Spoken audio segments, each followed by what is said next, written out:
That's the first thing I...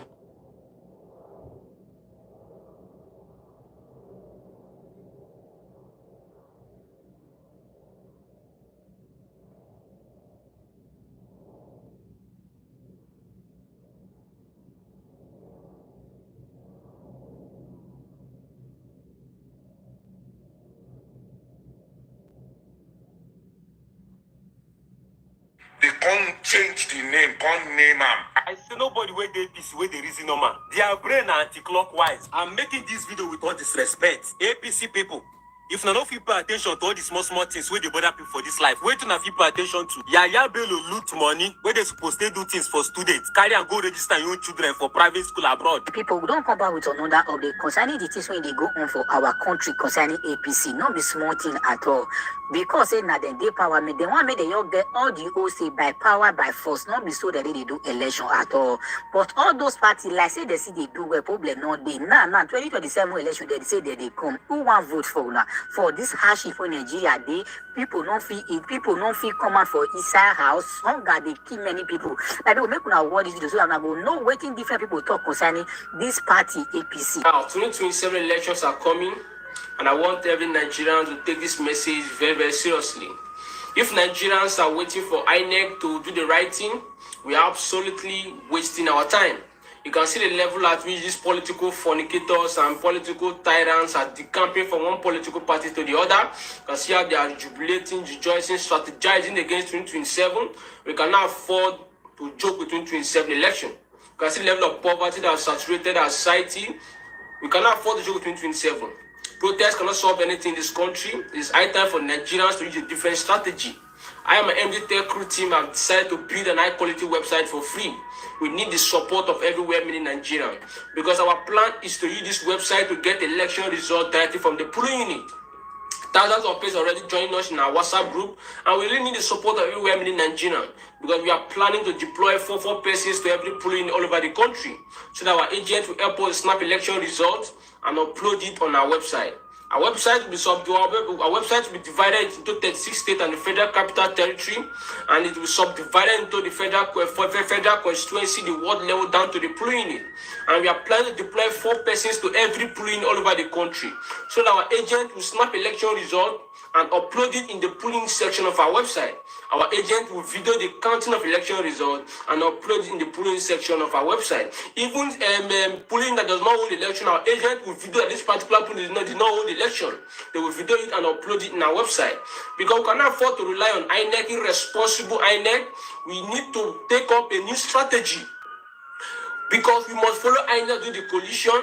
We cannot give this INEC any breathing space. We need to follow them back to back 2027 because the masses must elect their leader. This plan, I believe, will encourage thousands and millions of Nigerians to take their PVC to come out massively to vote on the 2027 election. And they will defend their vote, and our agent will snap the election result, upload it in our polling unit. So we are using this plan to get election results from all polling. We need the support of everywhere in Nigeria. We need everybody to support us in this project.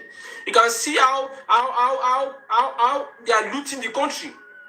Just recently, they passed a budget whereby they allocated 300 and something billion naira for 1,000 something light.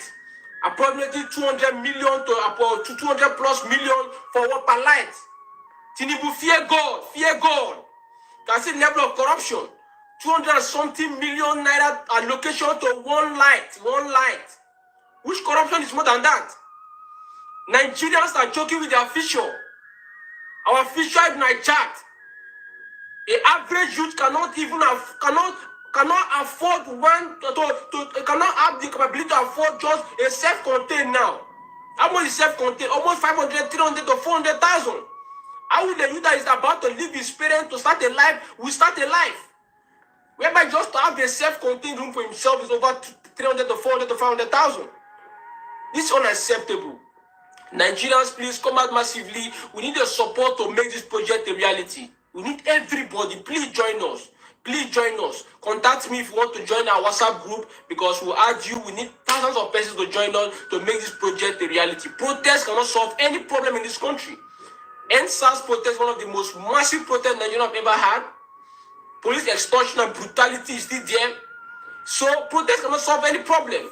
In fact, Nigeria is the only country where the Senate president will say, while you are protesting, we are there enjoying ourselves. This is a criminal society. Nigerians, please join us because the masses must elect their leader during 27. Rigging will not be allowed. And this our plan is the best strategy we can use to follow these tyrants.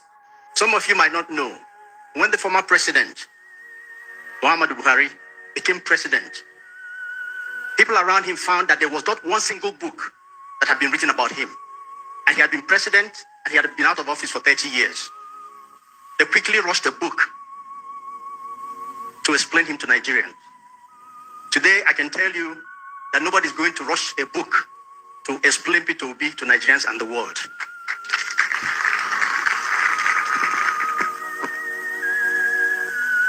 Conventional Nigerians were angry, but something unusual happened.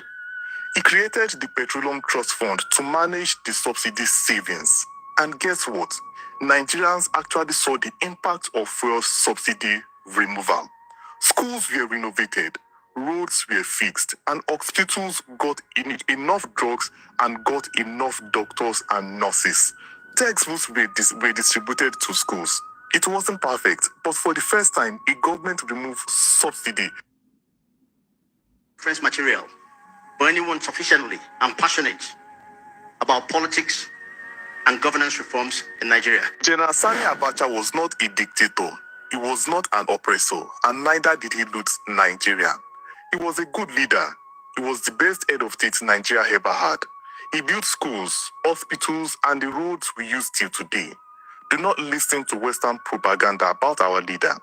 When General Sani Abacha increased the price of petrol in the 90s, Nigerians were angry, but something unusual happened. He created the Petroleum Trust Fund to manage the subsidy savings. And guess what? Nigerians actually saw the impact of fuel subsidy removal. Schools were renovated, roads were fixed, and hospitals got enough drugs and got enough doctors and nurses. Textbooks were distributed to schools. It wasn't perfect, but for the first time, a government removed subsidy and showed good results. Today, subsidy is removed again, but instead of progress, we see hardship, inflation, and enough of confusion. Billions disappear in the name of palliatives. Roads are bad. Power supply is still unstable, and we are told to be patient by President Tinubu's administration. The Petroleum Trust Fund got just 30 billion naira under General Sani Abacha, yet it worked. Compare that to today's budget, hundreds and billions of dollars to several ministries with nothing to show for it.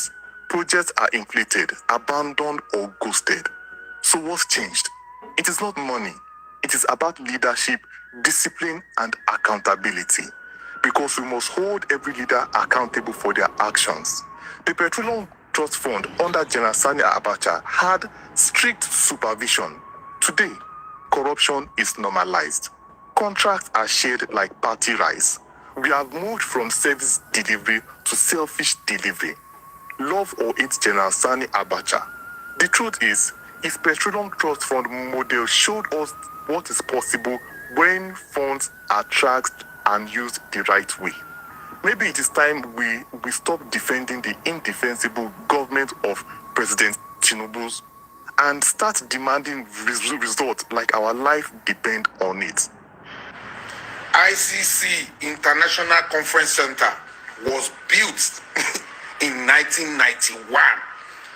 It was built by General Muhammadu Babangida for 240 million naira. I repeat, 240 million naira. From this crash, from the ground, not renovation. Babangida built that place from this crash with 240 million naira. Let's fast forward, 2025. They spent over 30 billion to renovate the place. Just renovation, 30 billion naira. That's what they spent.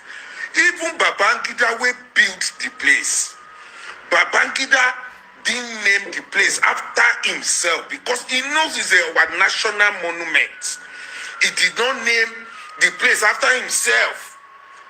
He called the place International Conference Center. People will go innovate with billions. Just innovation, no be say then change the structure. The minister will innovate with billions, over 30 billion, can't change the name to their own name. Person will build that, no name after his own name.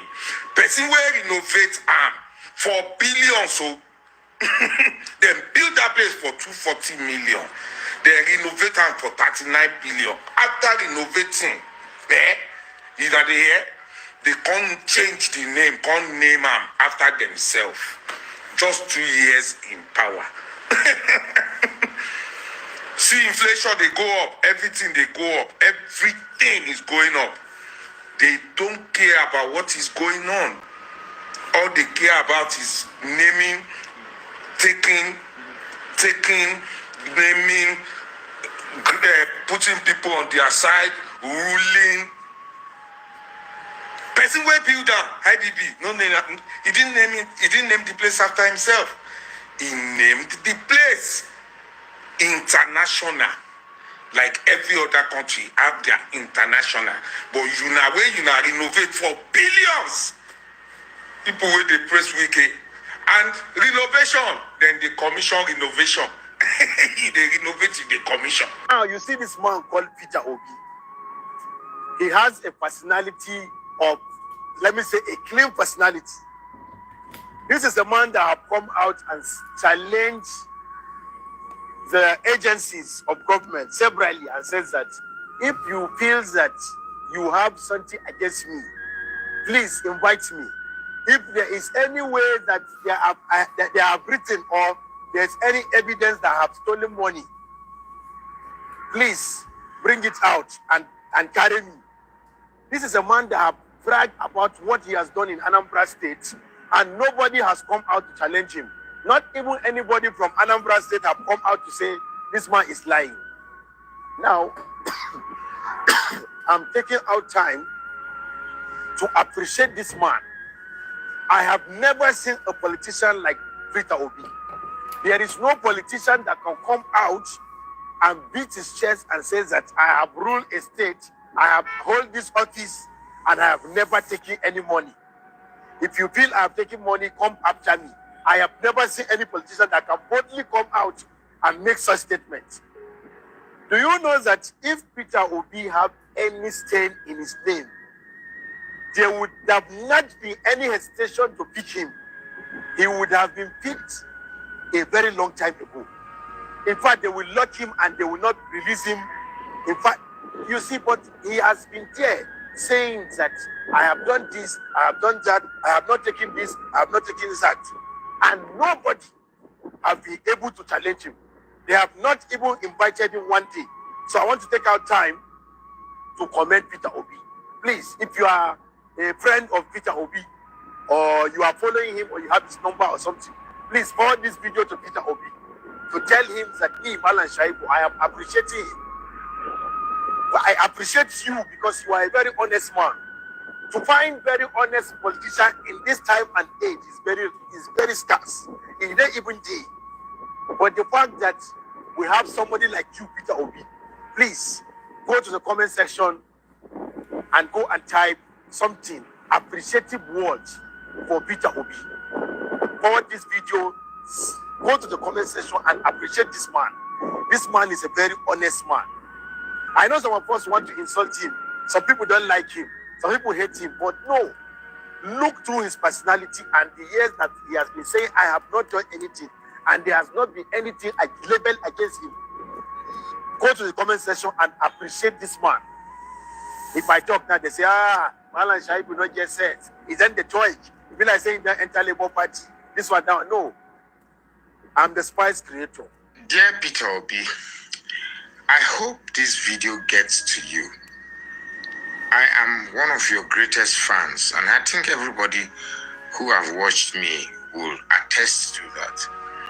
And I noticed that one of the assets that you have is the ability to communicate your aspiration and intent for Nigeria. But I want to tell you something. I really, really want to tell you something. Henceforth, please, you want to talk to Nigerians, we want to see some sense of authority, some sense of forcefulness, F-O-R-C-E, forcefulness.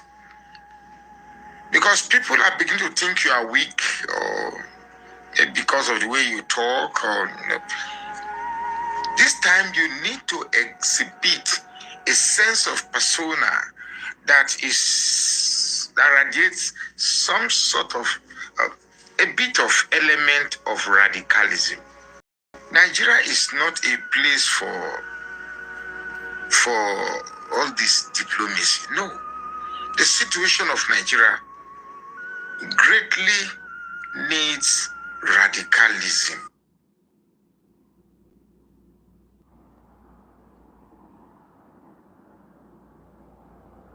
Donald Trump was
democracy is said to be a government of the people, by the people, and for the people.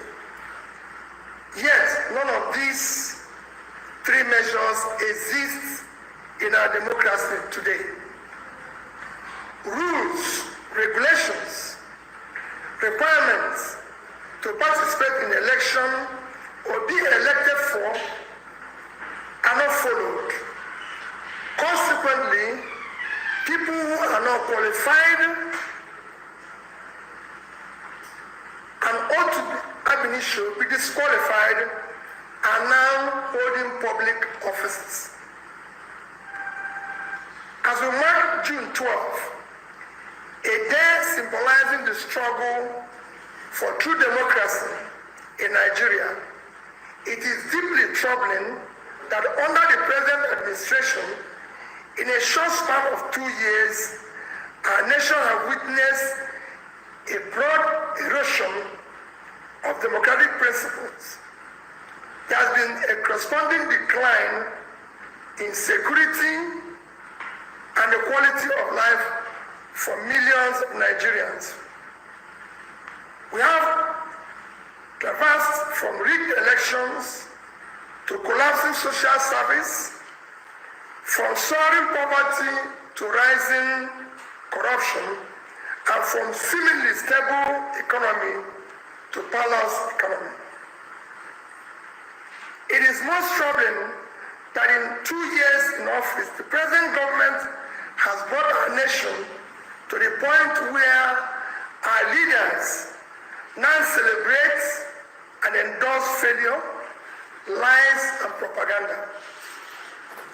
The government today, rather than show genuine accountability and measurable progress, focuses on manipulating the narratives, gaslighting the public, shifting blame, and weaponizing governance. Meanwhile, Nigerians live in a worsening and worrisome insecurity, widespread corruption, hunger, and general despondence. There are no clear benchmarks for measuring tangible development as we continue to witness the collapse of key indicators like education, healthcare, and poverty alleviation, which are the parameters for measuring national progress. Simple comparison of what has happened in the past 2 years now relies on propaganda and misinformation to mark misgovernance. Our country today can best be described as a nation declining fast in all its facets. The security of lives and property has worsened, and the rule of law is virtually non-existent. These are verifiable facts. On May 29, 2023, when this government was sworn in to office, Nigerian gross domestic product, GDP, was $364 billion. As of today, it has declined to $188 billion, a decline of almost 50%. Nigerian per capita income was $1,640 as at May 2023. Today, it has dropped to about $835, a devastating decline of about 50%. Nigerians living in poverty have increased from 38.9% to 54%. Within this period, 129 million Nigerians now live below poverty line. The World Bank recent report stated that 75% of Nigerians in rural areas now live below poverty, and the situation is even more in urban areas. Our education sector has deteriorated significantly. Today we have 18.3 million children out of school, the highest in the world. The quality of education has deteriorated. Our children are now being taught science without science lab and computer without computers. They are now taking exams in darkness with candles. There's not even glitches in the exams. Health services have worsened drastically. The National Primary Health Care Development Agency declared that less than 20% of over 30,000 primary health care centers across the nation are functional. I've even recently visited some where there are delivery rooms without toilets. The United Nations Agency recently reported Nigeria as the worst country to give birth, with one death recorded every 7 minutes.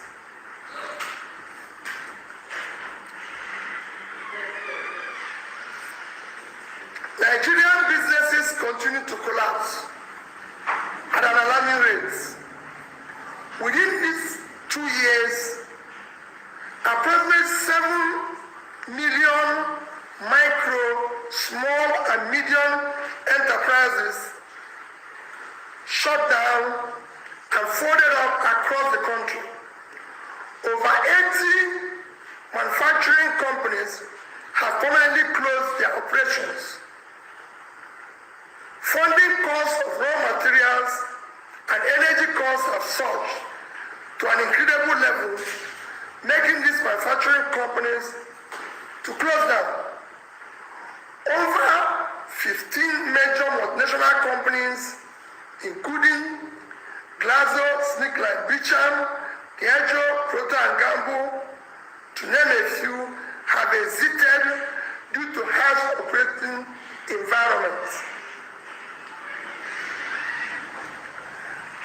A hunger crisis arising from food insecurity has deepened in these 2 years.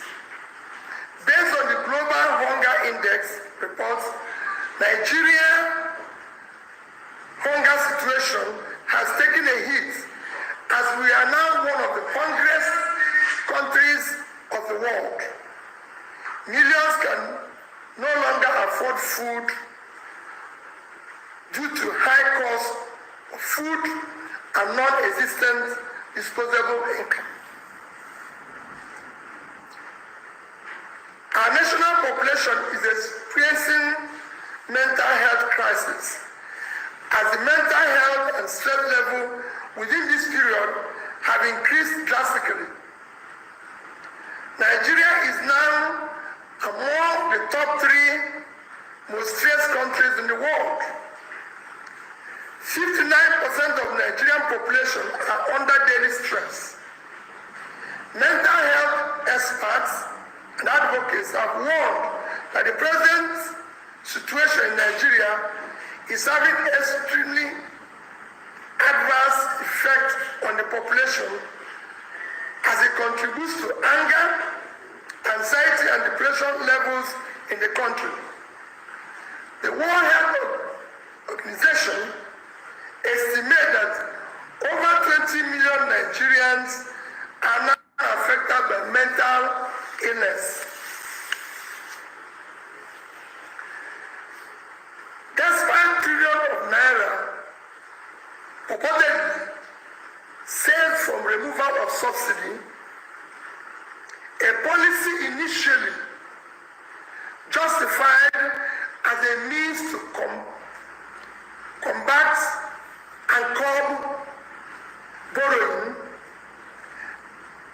the present government has within 2 years borrowed more money than the administration of President Umaru Yar'Adua, President Goodluck Jonathan, and President Muhammadu Buhari combined. Today, Nigerian public debt is estimated close to 188 trillion. Nigerians were informed that the debt and the borrowings was to fund critical areas of development, which are education, health, and pulling people out of poverty.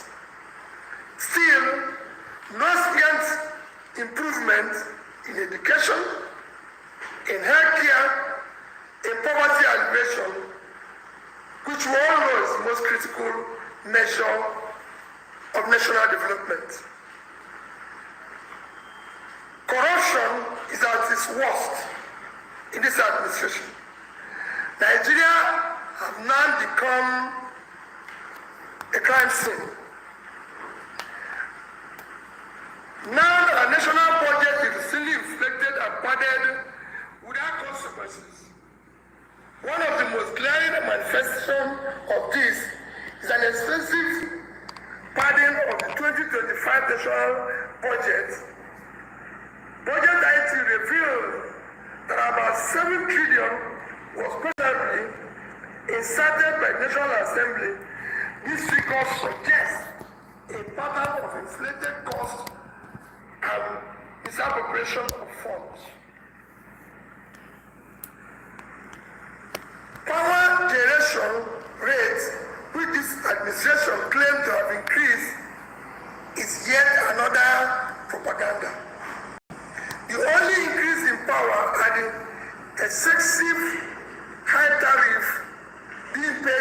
Nigerians. The clear indication of this is instant failure of our national greed and darkness.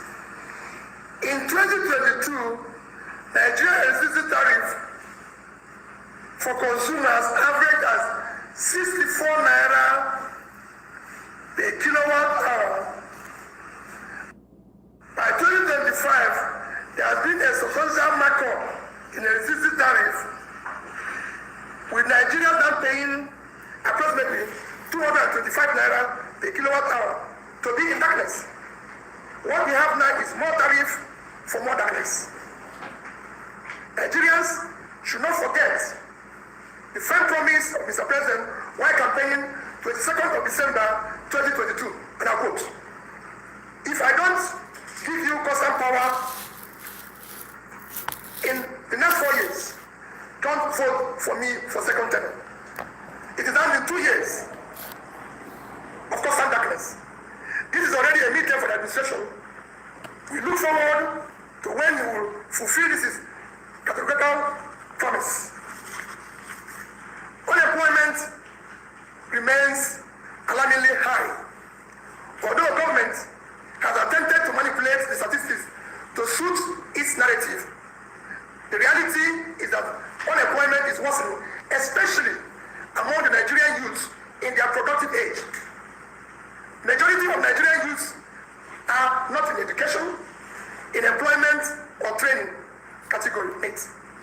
Multiple reputable organizations, including International Labour Organization and the United Nations Development Programme, have cautioned against reliance on the nation's data as they are inconsistent with the reality on ground.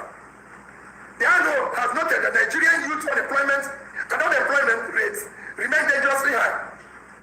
Your butt hurts because you don't have one of these. I mean, if you're driving for hours every single week, you might as well get some. There are also, when the government reporting on unemployment figures without addressing the underlying challenges, as the revised figures do not reflect the hardship in the labor market, which is over 40%. Finally, I simply appeal to President Tinubu to emulate late President Umaru Yar'Adua, who had, on assumption of office, was honest enough to admit that the process that brought him into office was wrong and not sufficiently credible, and thus insist on doing what is right to save our democracy. And similarly, President Goodluck Jonathan, who saved our nascent democracy by accepting defeat even before the election results were announced. We must end this troubling governance era that is filled with impunity, self-capture, absolute regard to rule of law and checks and balances required for worthwhile democracy. Accordingly, this administration must start upholding the rule of law and ensure there is transparency and real progress to the people. The president should stop touring outside Nigeria and use the remaining 2 years to tour the Nigerian states. Mr. President, you have already made over 30 international trips, spending over 150 days outside Nigeria. If you tour Nigerian states an average of 2 days each, it will only be about 72 days, which is half of the time you spend outside on foreign trips. You must then go around Nigeria to see what your citizens are going through. It is time to stop governance by remote control. We must endeavor forthwith to end insecurity and resettle all Nigerians living in internally displaced persons camps. It is unacceptable that millions of our fellow citizens remain in the displaced camps in their own home state and fatherland, while the rest of us live in comfort and in some cases affluence. Allow the electoral body in the country to truly be independent. The very agency that is supposed to serve as an independent electoral body for Nigerian elections has lost its neutrality and credibility and now operates as an extension of APC government, thus undermining democracy, eroding public trust,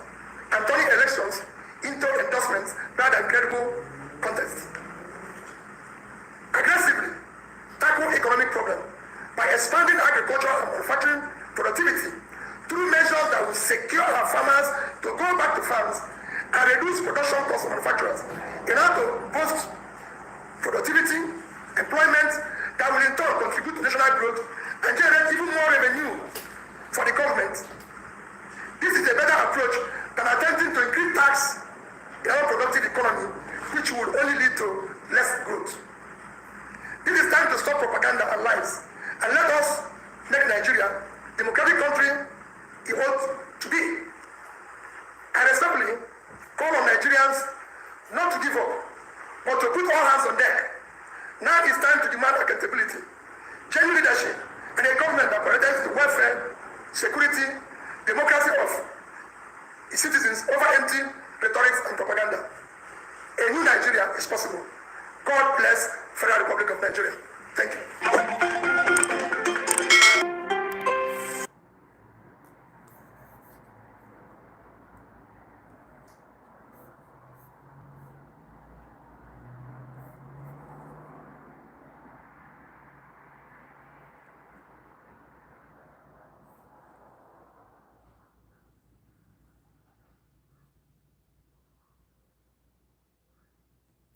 Did to cause more debt in the Igbo land was to take all the money deposited in the bank by the Igbos, all our money, and gave us only 20 pounds.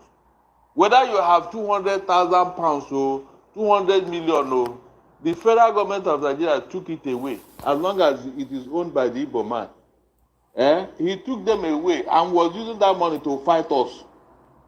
What does that tell you? If it were today's world, what they did in the South was genocide. It wasn't a war. Because the Biafran soldiers were giving them hell at the battleground. Instead of them to battle, they went after the civilians. Innocent civilians, women and children. That was why the casualty was so high on Igbo land. They left the real soldiers who were fighting them in the bush. Because they couldn't match the Biafran soldiers, they now vent their anger on innocent Igbo civilians, women and children. That was why there was Regionalism in the course of a war. Is that acceptable? Even though we know that they said all is fair in war. But is that action acceptable? That's why we are complaining. Yes, that's why we are complaining. It's not fair. Under the Geneva Convention, you are not supposed to do that. Okay. Go and look at the recorded history of what happened. Women and children who were hiding in a church in somewhere in Onitsha, they slaughtered all of them. Frederick Forsyth said at least over 300 people that he saw. The Nigerian military did that. Yes, slaughtered all of them.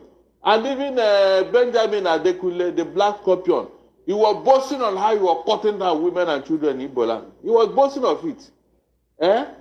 No, is that what you call a war? You are fighting armless women and children. So, Barrister, why didn't that reintegration process and re-radicalization process it's going on with terrorists in Nigeria? Yes, exactly. It's happening with Boko Haram terrorists. They are de-radicalizing them, disarming them, and reintegrating them back into the society. And we've seen in all history of wars, like Rwandan genocide, like I cited, there was that program. It took place for peace and unity to be able to reign.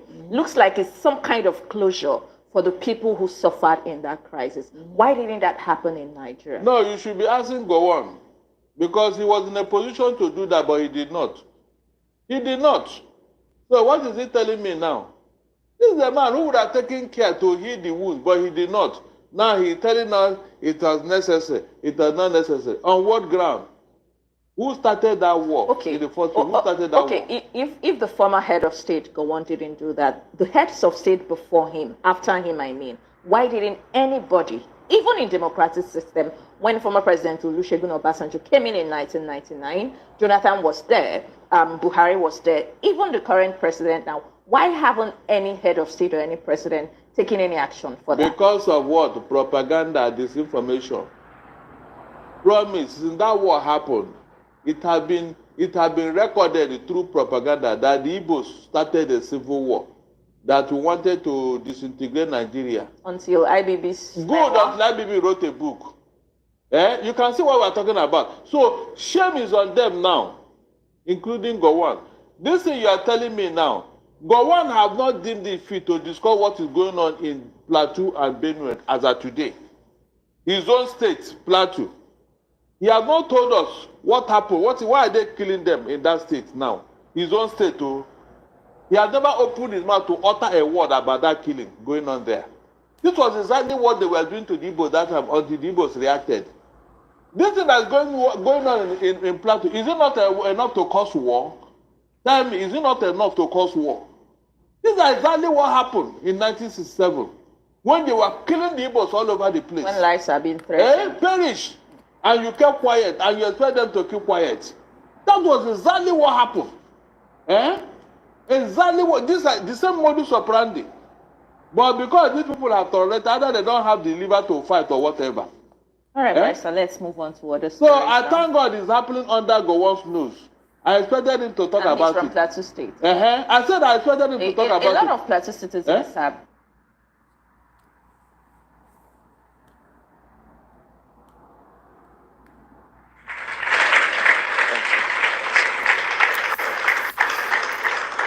Thank you so much. Please sit down.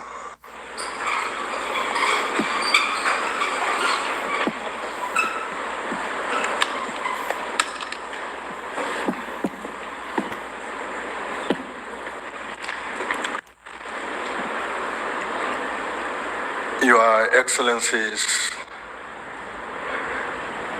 distinguished ladies and gentlemen, I join in wishing each and every one of you here Happy Democracy Day. I think it is auspicious that as part of the celebration of Democracy Day, today, June 12th, we spare time to discuss how important strong democratic institutions are and how best to bring about required reforms for stronger democratic institutions in contemporary Nigeria. I appreciate the honor done to me by the organizers of this event with the invitation to participate in this discussion and make a presentation on required reforms for stronger democratic institutions in Nigeria. The Platform Nigeria has been making commendable work in organizing discourses on crucial matters of national importance and generating ideas and recommendations that add value to Nigeria's national progress and development. It is a great pleasure to be invited to join the discussion this year and have the opportunity to discuss a crucial issue to Nigerian democratic development, namely strengthening our country's weak and fragile democratic institutions. One of the main challenges which Nigeria faces relates to how to prevent what scholars call reversal to authoritarian rule in the context of epileptic democratization since 1999, when we commenced transition from authoritarian military rule to civic democratic rule. To be sure, we have been 26 years in this transition process, which in the context of our unenviable national history of coups and counter-coups between 1966 to 1999 is indeed a record. But the governance trajectory we seem to have taken has restrained our country from making serious progress from mere rule by civilians to desirable democratic rule and good democratic governance. It is regrettable that after such a long time in transition to democratic rule, Rather than democratic consolidation, authoritarian reversal is hanging over the country like the sword of Damocles. This is essentially because, paradoxically, as just yesterday, Godwin Onu observed in a publication, supposedly Democrats have become a threat to democracy in our country. Quite often, rule by civilians who are elected is often confused with democracy, but it isn't necessarily so.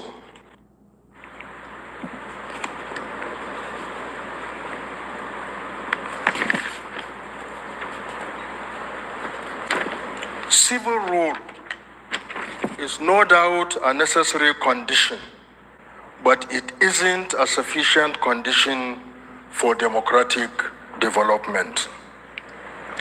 As many scholars have long observed, no nation can build and sustain democracy without democrats, i.e., civilians who understand what democracy is, who imbibe its values and orientation, who respect democratic institutions, and who operate within the context of basic tenets of democracy. And as many commentators have also long observed, what we have in Nigeria since May 29, 1999 as democracy has increasingly become democracy, characterized by the desperate politicians who struggle to win elections by any means necessary and who, when in power, recklessly misgovern, preoccupied with pursuit of self-serving objectives, essentially irresponsible and irresponsive to the needs and aspirations of the electorate and the citizens of our country. As to what to do under the circumstances, we need to train and reorient cadres of Democrats, we need to recruit good, decent people into politics, and we need to build and strengthen strong democratic institutions, which are resilient and which can withstand and checkmate authoritarian predilections, and by so doing, catalyze good democratic governance that can satisfy the needs and aspirations of the Nigerian electorate and citizens. In what follows, I commence with conceptualization of democratic institutions, discuss characteristics of these institutions, the types of these institutions, and reforms that are needed so as to strengthen them, make them independent and more efficient and effective in the discharge of their responsibilities, particularly pertaining to sustainable democratic development that is beneficial to citizens and to our country as a whole. In conceptualizing democratic institutions, I begin by an observation that democratic institutions are organizations and structures that support and uphold democratic principles, values, and practices. They play a crucial role in ensuring that power is distributed fairly and citizens' rights are protected. They help to promote good democratic governance, nurture stability and trust, facilitate economic growth, and support human development. In doing all this, democratic institutions have the following desirable key characteristics. Accountability. They are and they have to be accountable to the people and transparent in decision-making. Rule of law. They have to uphold the rule of law and ensure that all citizens are equal before the law and the laws are applied fairly. Separation of powers. They often have separation of powers, dividing authority among different branches of government, executive, legislative, and judiciary. And democratic institutions help to promote accountability, transparency, and the rule of law, ultimately leading to more just and equitable governance. When we examine the nature and the character of democratic institutions in Nigeria as they have evolved since May 29, 1999, it is clear, to my mind, that necessary reforms to strengthen them have to be contemplated, and all citizens need to be involved in protecting and defending democratic institutions so that they can serve the citizens and the people of our country rather than those politicians who are actively involved in politics for self-serving objectives. The key democratic institutions that need to be strengthened through necessary reforms in Nigeria, I identify them as follows. The legislatures at both the federal and the state levels, the judiciary, the election management bodies at both the federal and state levels, political parties, even press and the media, and of course the executive branch itself. With regards to the legislatures, I think the primary role of legislatures at the federal and state levels are making legislations, appropriations, and doing oversight on implementation of government policies, programs, and projects. And they do this so as to ensure good purpose, value for money, and transparency and accountability in governance. The capacity of Nigerian legislatures to discharge these functions efficiently and effectively, of course, leaves much to be desired. And they need to be repositioned and strengthened. They need to be reformed to withstand pressures and inducements from the executive branch of government, which they should hold accountable, but to which they have become pliant, subservient, and complicit. Indeed, they have become very self-serving with the phenomenon of budget padding and the humongous allowances and reckless and insensitive expenditures which they incur amidst generalized poverty among the citizenry. Indeed, as part of the process of reforming and strengthening the legislatures for efficiency and effectiveness, as well as cost effectiveness, a strong rational case can be made for both reducing the size of the federal and state legislatures, as well as making their work part-time with reduced emoluments.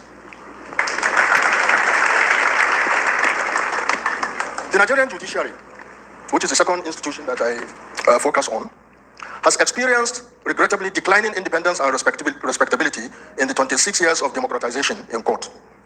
They have inadequate funding, they have become susceptible to pressures, some even say to inducement, by the executive branch at both the federal, but especially at the state levels. They are overworked, and the recruitment process is said to be bastardized by cronyism and inadequate or inappropriate vetting, and the selection without regard to competence or integrity. The Nigerian judiciary needs to be urgently reformed. Globally, the judiciary is said to be the last bastion of hope for the common man. In the Nigerian context, it is really far, far, far from being the bastion of hope for the common man. So we need to urgently find ways and means to reform and reposition the judiciary so it can play effective, non-partisan and impartial role, as well as be speedy in the dispensation of justice, especially with regards to election disputes.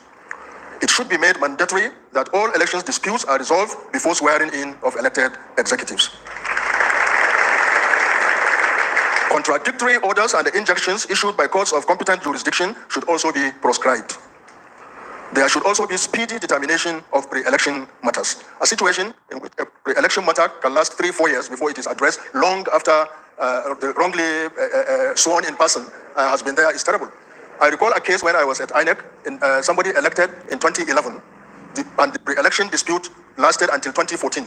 And by that time, he had been a member of the National Assembly, receiving all the perquisites. But the good thing was that the judge who determined the case said that that person must refund all the payments that had been made to him. But of course, knowing our legislature, I doubt that if anything to the government. The third institution, a democratic institution, is the Electoral Commission, or what we can call the election management bodies at both the federal and the states. Election management bodies, or electoral commissions, which are independent, impartial, and prepare for and conduct elections with integrity, are necessary institutions at the core of desirable and sustainable democratic development and, of course, good democratic governance. In Nigeria, INEC, the Independent National Electoral Commission, and CX, the state independent electoral commissions, which prepare for and conduct elections at the federal and state levels respectively, are persistently bedeviled by many challenges, which in spite of strenuous reform efforts to address, continue to undermine and or question the integrity and credibility of elections. More reforms are required to further strengthen the independence and the role of EMBs in Nigeria to engender the quest for free, fair, and credible elections. In this regard, the following additional reform measures are necessary and desirable and should be given urgent attention. 1. There is need for increase in the use of technology in elections for transparency and accountability. For example, there is also the need to improve upon the provisions of Electoral Act 2022 to make electronic transmission of results mandatory. 2, there is need to ensure transparent testing of electoral technologies because a lot of lack of public trust relates to the haphazard manner in which they were introduced without popular participation in the testing of these equipment before they are deployed to the field. It's very, very important that there is a transparent process of civil engagement in testing these equipment before they are deployed. There is also need to clarify ambiguities pertaining to the provision in the 2022 Electoral Act regarding electronic transmission of results. For example, there is need to remove ambiguity in Section 64 of the Electoral Act in respect of the stages for comparing physical and electronic results. 4, there is need to review the appointment process for INEC chairman, national commissioners, and resident electoral commissioners in order to remove or at least minimize executive presidential influence and interference in the electoral process. And certainly doing this will further strengthen the independence of the electoral commissions. Justice Mohammed Awal Uwais, who unfortunately died last Friday, former Chief Justice of the Federation, chaired the Electoral Reform Commission, and there were very good recommendations in that report about how to appoint the chairman, the resident electoral commissioners of INEC by minimizing political interference, by ensuring that even the perception of he who pays the piper dictates the tune will be eliminated if we sanitize the appointment process. It is not necessarily so that persons appointed by the president may turn around and do the bidding of those who appointed them, but the perception in Nigeria is so deep even now that whoever appoints is likely to manipulate. So we need to avoid even that perception by having a very transparent process. People with integrity, who are impartial, who are non-partisan, and who can withstand the pressure and inducements from our very reckless politicians, particularly those in governance, in executive positions. 5, there is also need to professionalize other INEC appointments, such as resident electoral commissioners at the state level, to permit INEC as a commission to be responsible for hiring and firing this. And I can tell you, when I was in INEC, there were some resident electoral commissioners who were appointed by Mr. President, as I was appointed by Mr. President. And they therefore felt that they are not accountable to the commission or to as a chairman, because they think that they have another power base. And the only way we could manage those reckless people who believe that their power backers would protect them is when it comes to election, send them on holiday and bring other people to conduct the elections. So, but I think the best thing is that while the appointment process of the chairman and the commissioners is made very transparently and with minimal role by the president and the chief executive, and there are many African countries that have a very transparent process of appointing chairmen and commissioners of electoral commissions. So we must learn from those and try to do it, and at least that will make our electoral commissions more independent, more credible. People with integrity will be brought in. And once you do that, then you allow the commission to appoint lower level officials and to fire them, give them the power to hire and fire. So then political parties, that's the focus. I have so many, maybe I will just do political parties because I don't want to take too much time. Political parties provide, we must ensure, we all know the challenges of our political parties, the incredible power of so-called, what do we call them, godfathers or money bags that control political recruitment process in terms of who are fielded for to office, who contest elections, and removing any democratic content in the internal affairs of political parties, and particularly in terms of the conduct of primaries and the appointments, selection of candidates who run for election. So it's very, very important that we pay attention to that. And I think that it's important, for example, to ensure that political parties are up and doing in many fundamental respects. One area is to ensure that there are sanctions to restrict the application of all political parties who fail to submit register of members 30 days before the primaries. The electoral management bodies, particularly at the federal level, are expected to monitor party primaries to ensure compliance, but political parties literally refuse to provide the register of members for those who are participating in the primaries. And if you don't have a register of members, you don't know whether the people who come as delegates are actually members of political parties or people who are recruited and paid to come and participate in the process. So I think that fundamental deliberate omission by political parties, which constrain the monitoring role of the electoral commissions, need to be addressed. There must be penalties for parties who refuse to provide, as the law requires, their register of members for the purpose of monitoring primaries at least 30 days before the election. We must also, and this is a very, very dangerous phenomenon that is undermining the integrity of our elections, we need to proscribe cross-carpeting, particularly for elected executives and the legislators. And we need to empower the Electoral Commission at the federal level and the CX at the state level to prepare for and conduct by-elections as soon as they have evidence about elected people cross-carpeting. The challenge in the existing legislation is that while the law categorically says that if you cross-carpet, you lose your seat, but another provision in the law says that INEC can only conduct elections to fill the vacancies when their seats are declared vacant by the speakers of either the State Assembly or the Federal House of Representatives or the Senate President. Now, invariably, these people move from smaller parties into the parties that are already in control of the legislatures, and they refuse to declare the seats vacant. And it's just impunity, really, in the ways and the manners in which they address this. And I will not mention names.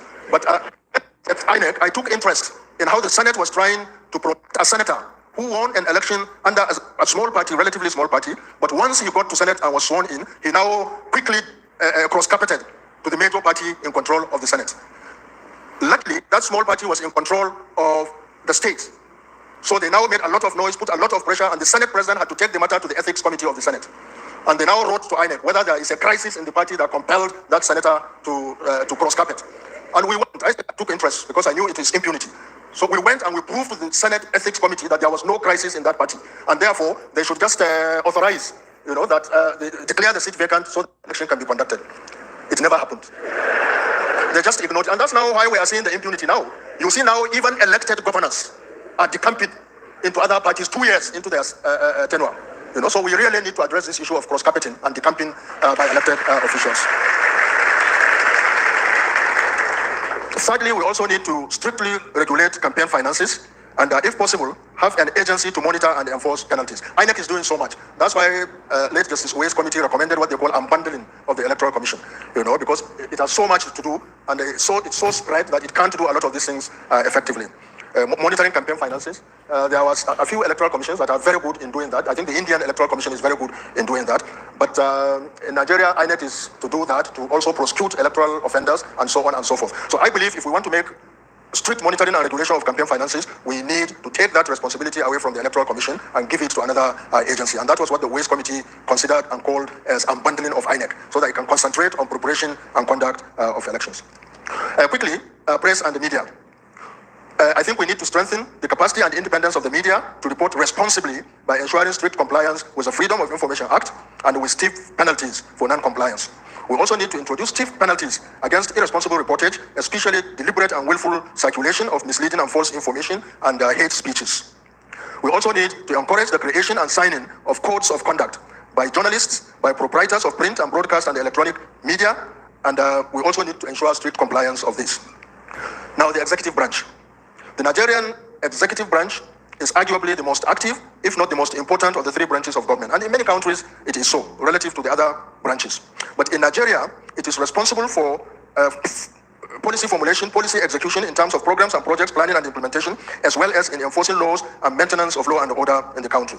Ideally, the executive branch works together with the judicial and legislative arms of government, sharing power and serving as checks and balances in promoting good democratic governance and accountability.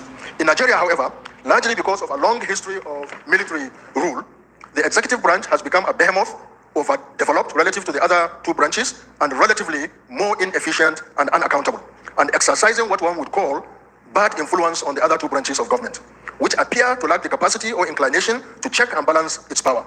The powers of the executive branch generally, and that of the presidency at the federal level and governors at the state level, need to be curtailed more effectively. Its activities and functions or discharge of responsibilities made much more transparent and accountable. And reforming this branch of government should begin with the following, in my view. Removing the immunity for governors from prosecution. Because really this immunity has made some of them, maybe even many of them, to be more reckless and unaccountable in the way in which they manage public resources at the state level. 2, making the management of security votes much more transparent and accountable. Thirdly, sanitizing appointment of assistants, senior special assistants, special advisors, and so on. A situation in which a governor or president would appoint 400 special advisors and so on and so forth is clearly wasteful. It's clearly patronage. It has nothing to do with service in terms of efficiency or accountability or even in terms of prudence in the management of public resources. The seventh issue I want to talk about is voting rights and inclusivity. It's not an institutional issue, but it is something that can help in improving the competence and activities of our democratic institutions. So I won't say much about this, but certainly nobody will doubt that there is need for increased representation of women, of youth, and some would say even with persons with disabilities, by creating quotas for them in representative assemblies. In conclusion, and thank you for your patience, there are many things a country such as Nigeria, with several decades of bastardization of democratic development and facing the possibility of authoritarian reversal, can do to reposition itself and pursue the path and trajectory of sustainable democratization and democratic development. These include nurturing, imbibing, and entrenching democratic political culture, and reorientation among the citizenry, building new generation of democrats, and building and strengthening democratic institutions, which I paid greater attention to in this presentation. Remarkable democratic value addition that can contain authoritarian rules and bring about good democratic governance could best be got by undertaking essential reforms that are targeted at building and strengthening critical democratic institutions in the country. This may seem a difficult undertaking, but it is not impossible to do so. In any case, it is a necessary task that must be done. Thank you very much.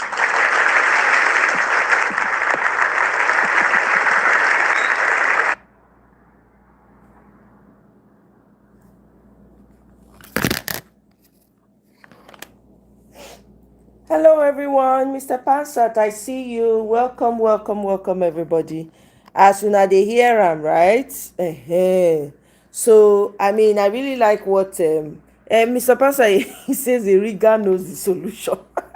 That's true. You're right, Mr. Pansat. You're absolutely correct about that. I don't know. I think that Mr. Peter Obi needs to learn. I don't know. Usually they have people who coach how people talk publicly. I think Mr. Peter Obi needs that ASAP. He does. I don't know who has his ears. I don't know who can reach him. He needs to level up. He needs to step up on his intonation when he's talking. He needs to be firmer. I don't know. We need to get Mr. Peter Obi's speech. Someone who can, what's it called? What are they called? Speech, I forget the word does not come to me right now, right? How to carry the words through, even if he's, silently or quietly in his nature speaking. When he gets to certain areas when he wants to express himself, he needs to be tougher. The tone, oh my God. We need it, we need it. I don't know who has Peter Obi's ears. Omoye, he needs to step it up, I beg. We need to. I have another video for you people. So now here, everybody's been talking about the INEC, talking about elections, how to the people, different sections of people, talking about electoral reforms and all of that. I'm happy it's gaining some level of momentum. Yeah, speech coach, thank you. Oh my God, I couldn't get that out of my head. Thank you very much, Mr. Pansat. Speech coach, he needs it. Mr. Pansat, I don't know who you have his ears. I'm going to send an email to somebody I know or a message. He needs to, we need it now more than ever, So anyway, like I was saying, so a lot of people have been talking about electoral reforms and it's gaining some level of momentum, but we need to increase the volume even more. I'm glad about this speech that Jega gave. Just like Mr. Pansat said, Riga knows the solution. It's true. It is so true. Everything he says, he's saying it from first-hand experience on what he thinks can be done to achieve this. I'm glad a lot more people are stepping up. Nigerians are beginning to take on their responsibilities. So we'll see how that goes. But I have a couple more videos for us to listen to, and we need to keep talking about the electoral reforms. We need to keep hashtagging rig and pie 2027, too big to rig. Whether we're going to have an election before 2027 or not, I don't know. I mean, for me personally, you guys know my sentiments. I rather something happens before 2027 because people are unaliving every day. I just read somewhere that the journalist that was calling out El Rufai and all of that, they just said that the guy has passed. Now they are demanding where is his body. Okay, this guy, people have been hashtagging it for such a long time. Okay, so there's only so much one can do, but we need to do our part. Everybody know the part when the angle, the direction when they fall into, So take the one where so you fit do and run with it. We have to move this thing forward. It has never been this bad to see a people preparing for election and they are leaving you with the thought and idea that they are going to rig the election. It has never been this bad. Exactly. It has never been this terrible. They make it so obvious. Preparing for elections. Nobody, 90% of people supporting Bola Ahmed Tinubu are supporting him and they are confident that he will retain his seat as president of Nigeria in 2027, not because he has developed the country, not because he has put in effort, not because he has shown any form of leadership commitment in any regard. It's because he has the capability or capacity to rig his way to power. And Nigerians will prove to a man like that and the people like that you cannot take the mass of the people for a ride. Nigerians will deal with Bola Ahmed Tinubu and deal with his followers that believes that rigging their way to power, to retaining power, rather than developing, growing, investing in critical infrastructures in the country and making Nigeria habitable for people to live first would have been the priority of this government, but he chose to do the direct opposite. And guess what? Let me tell you, the greatest undoing of Bola Ahmed Tinubu would be that he prioritized propaganda, deception, and lies over growth and development of this country and investing in very critical sector, especially in the human capital. Forget all these dramas you are seeing, all of this nonsense. It has never been this bad.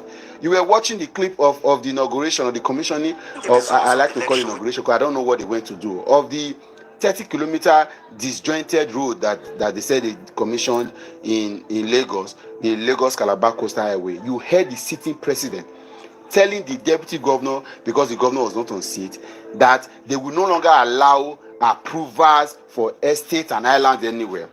That is the sitting president detonating the power. If you go and read the Land Use Act, it's an act of this country. It empowers sitting governors and sitting government to own the land of the country. But a sitting president thinks that, of course, he owns Lagos. Lagos is in the pocket, anything he likes. But let's get into the real deal. The 3 reasons why Bola Ahmed Tinubu won or was declared to have won 2023 elections. The 3 reasons. Number 1 is that Nigerians believed in INEC and the electoral process. A lot.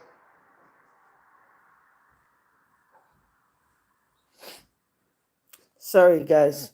That video, let me bring the longer version of that video. I was actually looking for it when I came up on this.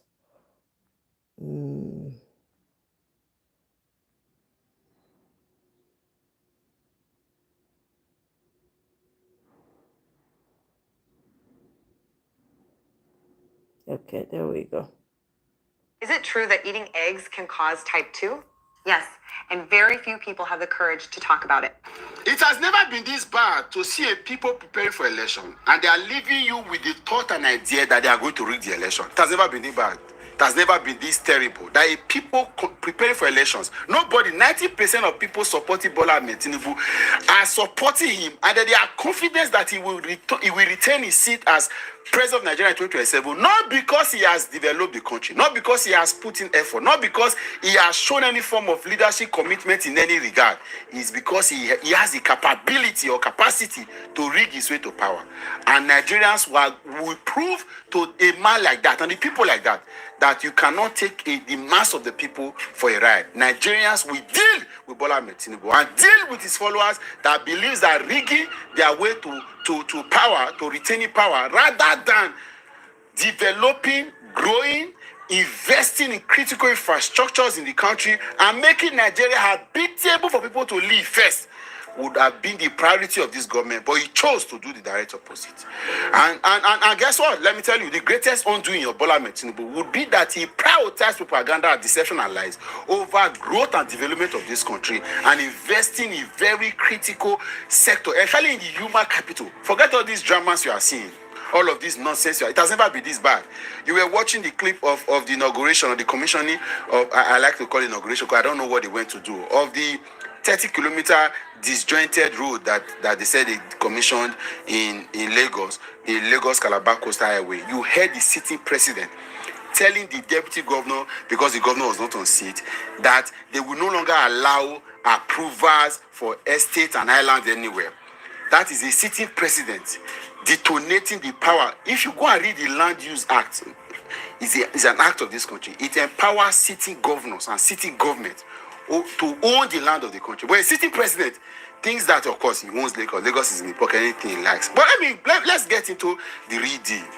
The 3 reasons why Bola Ahmed Tinubu won or was declared to have won 2023 elections. The 3 reasons. Number 1 is that Nigerians believed in INEC and the electoral process. A lot of things led to that, gave rise to that credence. political actors, the Electoral Act, commentaries, and people just believed that there was going to be something in the offering, and Nigerians believed in the electoral process and removed their eyes from any form of counterattack that was supposed to happen. Secondly, Nigerians were told or were made to believe that the sitting president then, the current president, the then president Muhammadu Buhari, never wanted to give power to Bola Ahmed Tinubu, and that gave some person some level of confidence to say, so if the president did not want to give Bola Ahmed Tinubu, it means that there were so many things in the offering and a lot of things were going to happen. And of course, that's why all of the Naira redesign issues came. Thirdly, we undermined the capability and the ability of Bola Ahmed Tinubu to rig his way to power from the sidelines. Nigerians disrespected him and thought he would not be able to do it, owing to the fact that he wasn't in power. But unfortunately, he has shown himself. Now, the consequences of those three things that I just mentioned, that Nigerians now believe and understand who Bola Ahmed Tinubu is. And that's why his people, they are not waiting to do election. They are boasting that they have written results and there's nothing you are going to do about that. It has never been this bad that people that are campaigning for a president will say that it is anyhow, any miss by miss, they'll get there, irrespective of whatever you think. Whether or not they put in effort to grow these people, to develop the society, it doesn't concern them. As long as they're in power, they will do what they did in 2023. And that's why they are not giving support to the Electoral Act reform or the electoral reforms that is being propagated. Two, of course, Nigerians now realize that all of the dramas of waiting for elections to end are going to no longer work. In 2027, we will settle the electoral issues in the election day. Anybody that dares to read, that dares to manipulate, will be given his own. Everybody will collect. In 2023, if you dare want to, we will not transfer it. We will not wait for INEC. We will not wait for the court. The idea of waiting for INEC to do the needful, to do the arrangement, see the wrong from the right, it has stopped. Nigerians are now aware that whatever happens on election day is the finality. So as long as you want to win an election, you must put in your effort to get what you want to get on election day and stop what should be stopped on election day. That will be a consequence of 2023 election. And I say that with all humility. That rubbish that happened, they are not more than us. They are not. Very few. Two persons come to a polling unit of 1,000 and begin to bully them. It will not happen 2027. They will be dealt with. And I say that, see, this is not a threat. If you decide to say you want to come and rig, you want to come and manipulate, you want to oppress, intimidate, and bully people on election day in the polling unit, the people, the mass of the people that are there, they will deal with you and hand over it to the security operatives. And even if they decide to release you later, but whatever you plan to come and do, the polling unit will not work. And let me tell President Bola Ahmed Tinubu and his supporters, the game is the game. Nigerians are ready to put you where you belong. Since you have waited all these years to get to power and you refuse to do the needful, and then you think that you can manipulate your way to power, don't worry. Nigerians are ready. We will ensure that we end this. And I've said this several times, and don't forget, even Jonathan will be of a more prominent name in the history of this country than Bola Ahmed Tinubu at the end of the day. The Jonathan you mocked, the Jonathan you threw away. Jonathan will be more prominent, he will be more idolized, and will be more respected at the end of the day. If Bola Ahmed Tinubu do not want to be one-term president, I don't believe that there is anything good that can come from him. I have seen him, he's all finished, there's nothing he can do. He still has 1 year, at least 12 months, to prove himself. And those of you that keep supporting him and say it doesn't matter what happens, it will not be business as usual in 2027. And I say that with all confidence. Some of you are asking where am I getting this confidence from? One of the reasons why that election went the way it was because Nigerians were made to believe that the electoral process will work. And when the electoral process failed, we were made to believe that the court will work. Right now, as it stands right now, Nigerians do not believe in the elections. Nigerians do not believe in the courts. Should anything happen on election day, should anything decide to play negatively, Nigerians will deal with it ab initio. And should it also mean that Nigerians will ensure that we put an end to the era of election buying, election bullying, election intimidation, rigging and manipulation, the Nigerian people will take it upon themselves to ensure that on election day, the issues that have continued to come up in all of our elections before now will be put on it. If you are the one that is preparing to go and come to polling unit, be ready, because you may never live their life. Nigerians will do everything that needs to be done to protecting and defending their vote. This call is not even, I'm not scared to say it. Nigerians will defend their vote. It's part of our civil responsibility to defend our vote, and we'll defend it by all means possible. So if you are waiting, instead of you to tell your president, your failing president, to fix this country and focus on the most important thing, you are bragging that there is nothing that can happen. Election result has been written. And anywhere anybody says this, you are boasting. You are happy. that the election result has been written and nothing will happen. It is a lie. Don't deceive yourself. It's a lie. And no Bola Tinubu and Sheyi Tinubu will not be going to polling unit to go and be writing result. You wait, they go send. You go see him. I'm out of here. This is the biggest. Walai. Make them know. Who no know, may know. Who no know, make it know. These people think say na election go be the same way, the same way. There's more video. Sid, welcome. Game go change. They are confident in their rigging. We go see wetin go play now. I don't even know which one I want even start first. All this one are INEC related though. Make I play this one first. Today is June 12, 2025. Nigeria's Democracy Day.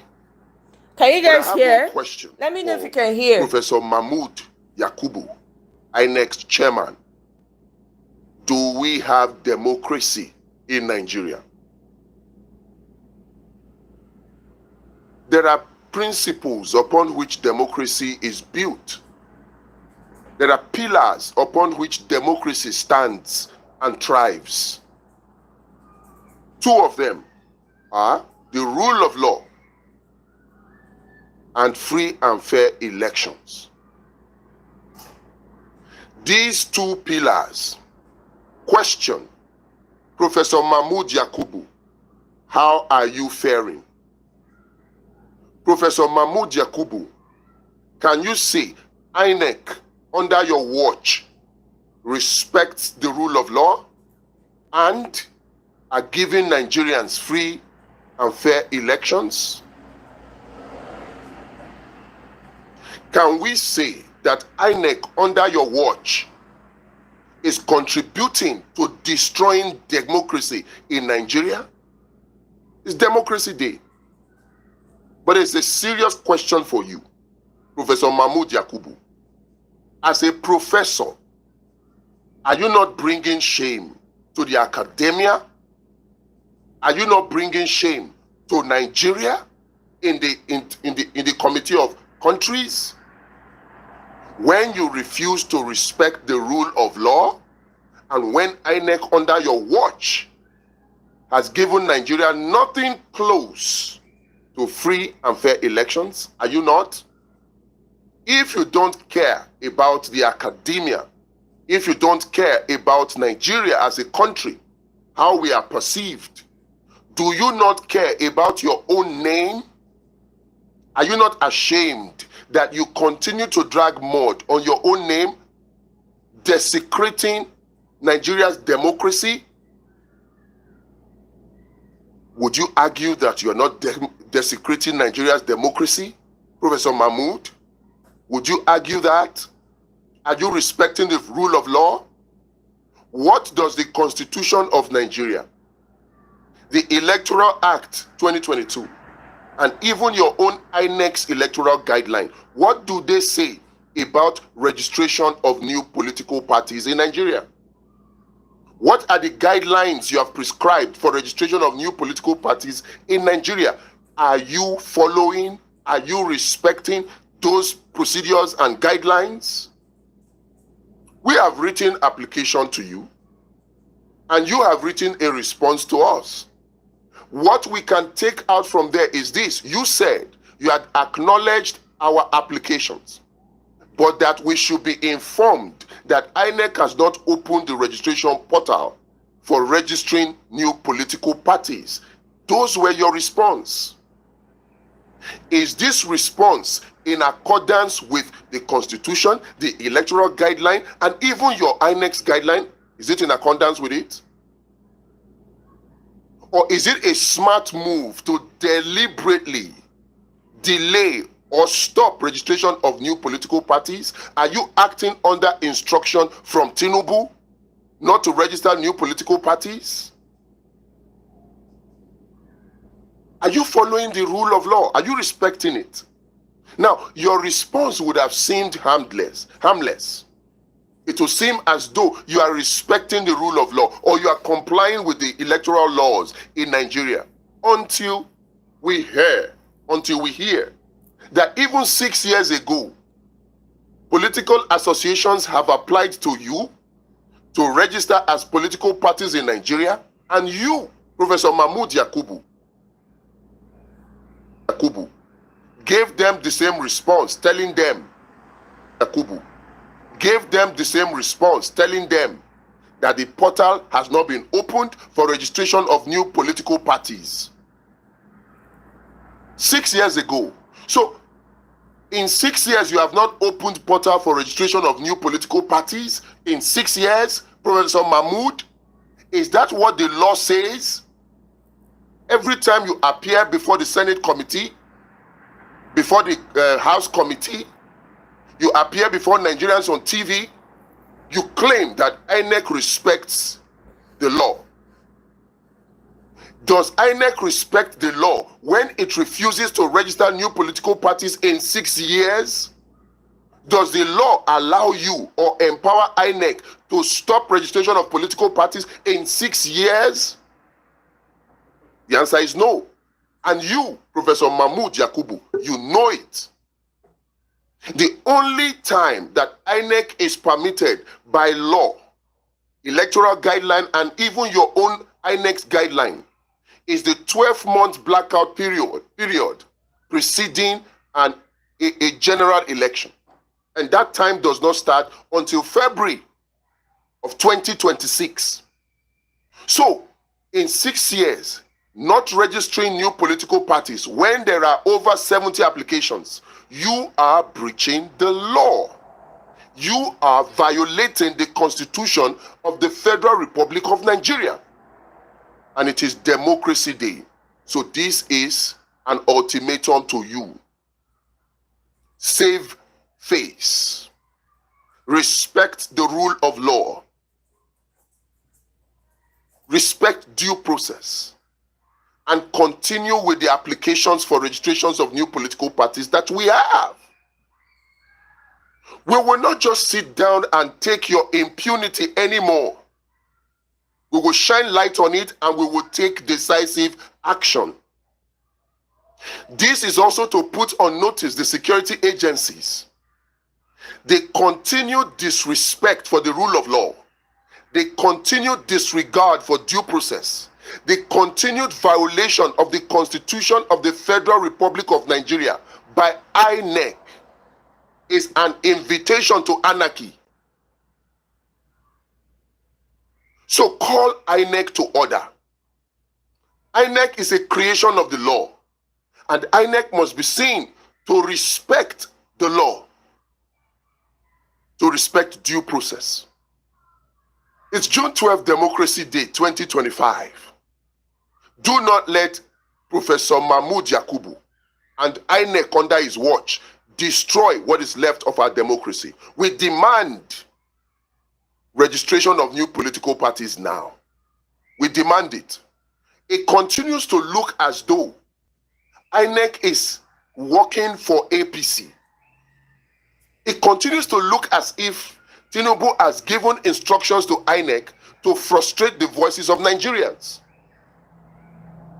Because the very tenets of democracy, free and fair elections, and respect for the rule of law, INEC is violating it. Is it because Tinubu is afraid of free and fair elections?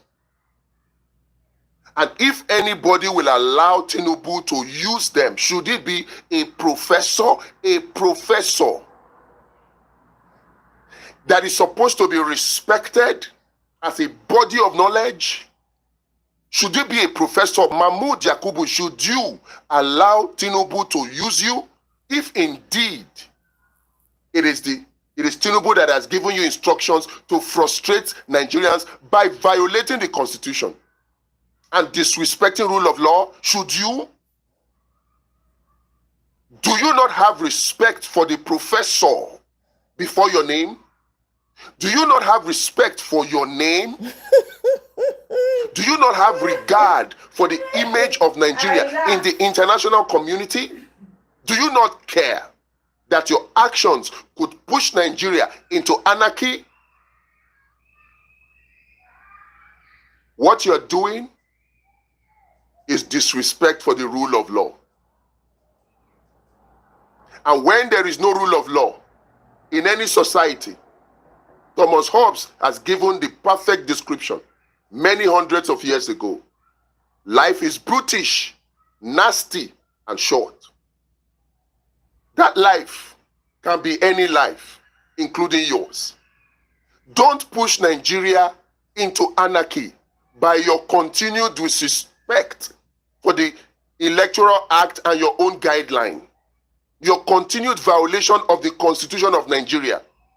All security agencies, DSS, Nigerian Police, Nigerian Army, National Security Advisor, Nuhu Ribadu. Don't allow Mahmoud Yakubu's INEC to push Nigeria into anarchy. Call on Mahmoud to respect the rule of law and start registering new political parties now, so that we can truly have something to celebrate on this June 12th, Democracy Day. So that we can truly have democracy. If Tinubu is sure that he is a true master strategist, let him give Nigerians free and fair elections. If he wins in a free and fair elections, we will clap for him. But he should stop branding or pushing himself as a master strategist when he cannot bear on INEC. He doesn't even need to bear on INEC, because INEC is supposed to be an independent body. But he can advise them. So if Tinubu is truly a master strategist, you watching this video, if you are close to him, tell him to prove his political strategy to Nigerians by advising INEC to respect the rule of law. And telling INEC, compelling INEC to respect the rule of law, because he has that power. It is not interference when he tells INEC to respect the rule of law. Because failure of Mahmoud Yakubu to respect the rule of law is continued violation of the Constitution, the Electoral Act, and INEC guidelines is an invitation to anarchy. And anarchy will not favor any of us. The only people that we gain will be the enemies of Nigeria that are interested only in plundering and looting the resources of Nigeria for their own benefits. So let us have something to celebrate today's Democracy Day. Call INEC boss to order. Don't let him push Nigeria into anarchy. There are over 70 applications to INEC. INEC must continue with the process. What is the process? Una hear, una don't hear. Over 70 applications for new party with INEC. INEC is not attending to any one of them. See, this thing when you talk, so that's what we should adopt. In fact, anywhere I find myself now, because I have not spoken on any spaces, I'm just patiently observing and waiting. This is the angle. We are not, because we don't believe in INEC. INEC chairman is APC. He has decided he wants to be used. Okay? Now we go date the state, we go do our collation ourselves, we go declare ourselves before them, because we not trust them. This is the angle. This thing when you just talk so. Now it be the angle when we go use. We will announce before INEC. We will not wait for IREV. Oh, Obi has said it. We move together. Exactly. Mahmoud is on his own. Nobody will escape. I'm telling you. We must collect our money. All those billion, trillion. No. We must collect them. All that one of all, they will they will not get away. We must collect our money. Cancel all contracts. Moving on. The viral 30-second pink salt trick that melts fat was actually featured on the Today Show. But for those who missed it, I'm here to show you exactly had a lot of criticism for the president. Now, your tune seems to have changed. So, when is your own move? When are you leaving PDP to join APC? Although I can't see who's asking that question, I didn't come for your program so you can try to be cheeky with me. Stop that. I can't be cheeky with you because I'm sure I am older than you. Okay. So I cannot be cheeky with you. Okay, I don't know who's speaking. I can't see you. That's Yeni and Nicola Mokuti. All right, so, but let's take a few questions. Sister. Oh, Katsu. Hypocrites. Hypocrites. I don't ask you another question. I must tell you. Oh, please. Local government money. It's a Shegun. Tribal politics they're taking it to the federal level. People can feel it. And I said, are you not going to bully the governor? He said, Shegun, democracy will give me problem. I have to go through the courts. How can I be talking to the president at that level and somebody think that I went there to go and be talking about who's going to eat some movie tomorrow morning? Try telling that I'm hungry. I've been in PDP since 1999. Never leaving. So you can do the math and say, what kind of person is Shegun? When I wanted to go to the president's meeting, I drove to Chief Abacha. I was like, where's my father? I wanted to inform him, but it wasn't at home and I had to go. My father tore his card and left PDP. I didn't leave. Ochuma Benga Daniel, my leader, left PDP how many times and how many years ago. I didn't leave. I'm not that flippant. Sir. Yeah. But I'm not going to have anybody, with due respect, say that I can love their own for their own benefits. And then hate my own. So that by loving my own now, I'll be guilty. It's not going to happen. Have you people heard? Have you, yesterday, was I not saying this? Have you people heard now? Love my own. Hey, who is protecting their brother? When you talk that, when you say that these people are playing tribal politics at the federal level, some people are getting upset. They are getting sensitive. Omo, hear it for yourself. Love my own. No, protect my own. Who is doing my own politics? Is it not APC and his minions? Is this one not clearly tribal politics at the federal level? Yeah. Better and deeper things are available that I can put on at his disposal. Yeah, I agree with you. So let me ask you this question. You know, every action we take, there's always the end goal in mind. And I would like to know what your end goal was, having this conversation with the president. Brilliant. I like that. Then secondly, I want to ask two in one so that we can move. How do you respond to, your critics who have seen this as a betrayal of your roots of opposition? Okay, good. Let me start with the end goal. When I was done with him, I sat up, I slept a bit, and then I woke up about 3 o'clock, reflecting, and asking myself, Shegun, what really is the end goal? And to be honest, I can't really immediately potential possibility. There are also potential consequences. If you say, Shegun, come and be in my government, I'm not the type of person who tolerates psychophancy. I can't stand when people as a leader is seated and people are standing one after the other using this psychophancy. It gets on my nerve. So I have to think about that, which is the kind of thing you see around them. Then the other thing is that I'm the type of person who truly likes that the nation is working. Shall I now for that not want to contribute? So when we get to that bridge, we'll cross it. If I want to contest an election, I would discuss it. And that would be on the basis of which political party, given that I come from Ogun, the Southwest, can best carry my ambition. Then your second question, what my critic and all that. Yeah. I have asked myself very deeply that are we going to be a nation of seeing no good in people? Or are we going to be a nation, am I going to be a leader that will be managed by the mob? Leaders don't instigate society or motivate society so that they can be obedient. That's how you create mob culture and a lot of irritation. Leaders instigate society so that they can be discerning and take clear, intelligent decisions. I have no need for a mob.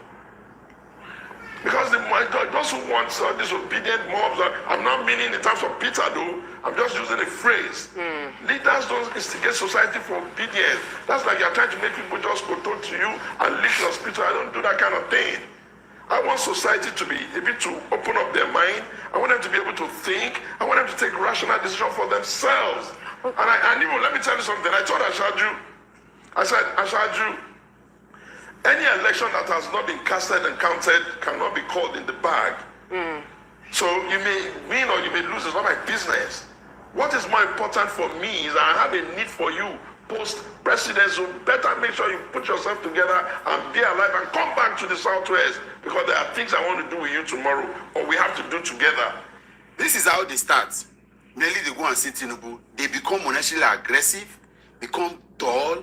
All their eloquence and grandiloquence and sensitivity will die. Look at you now.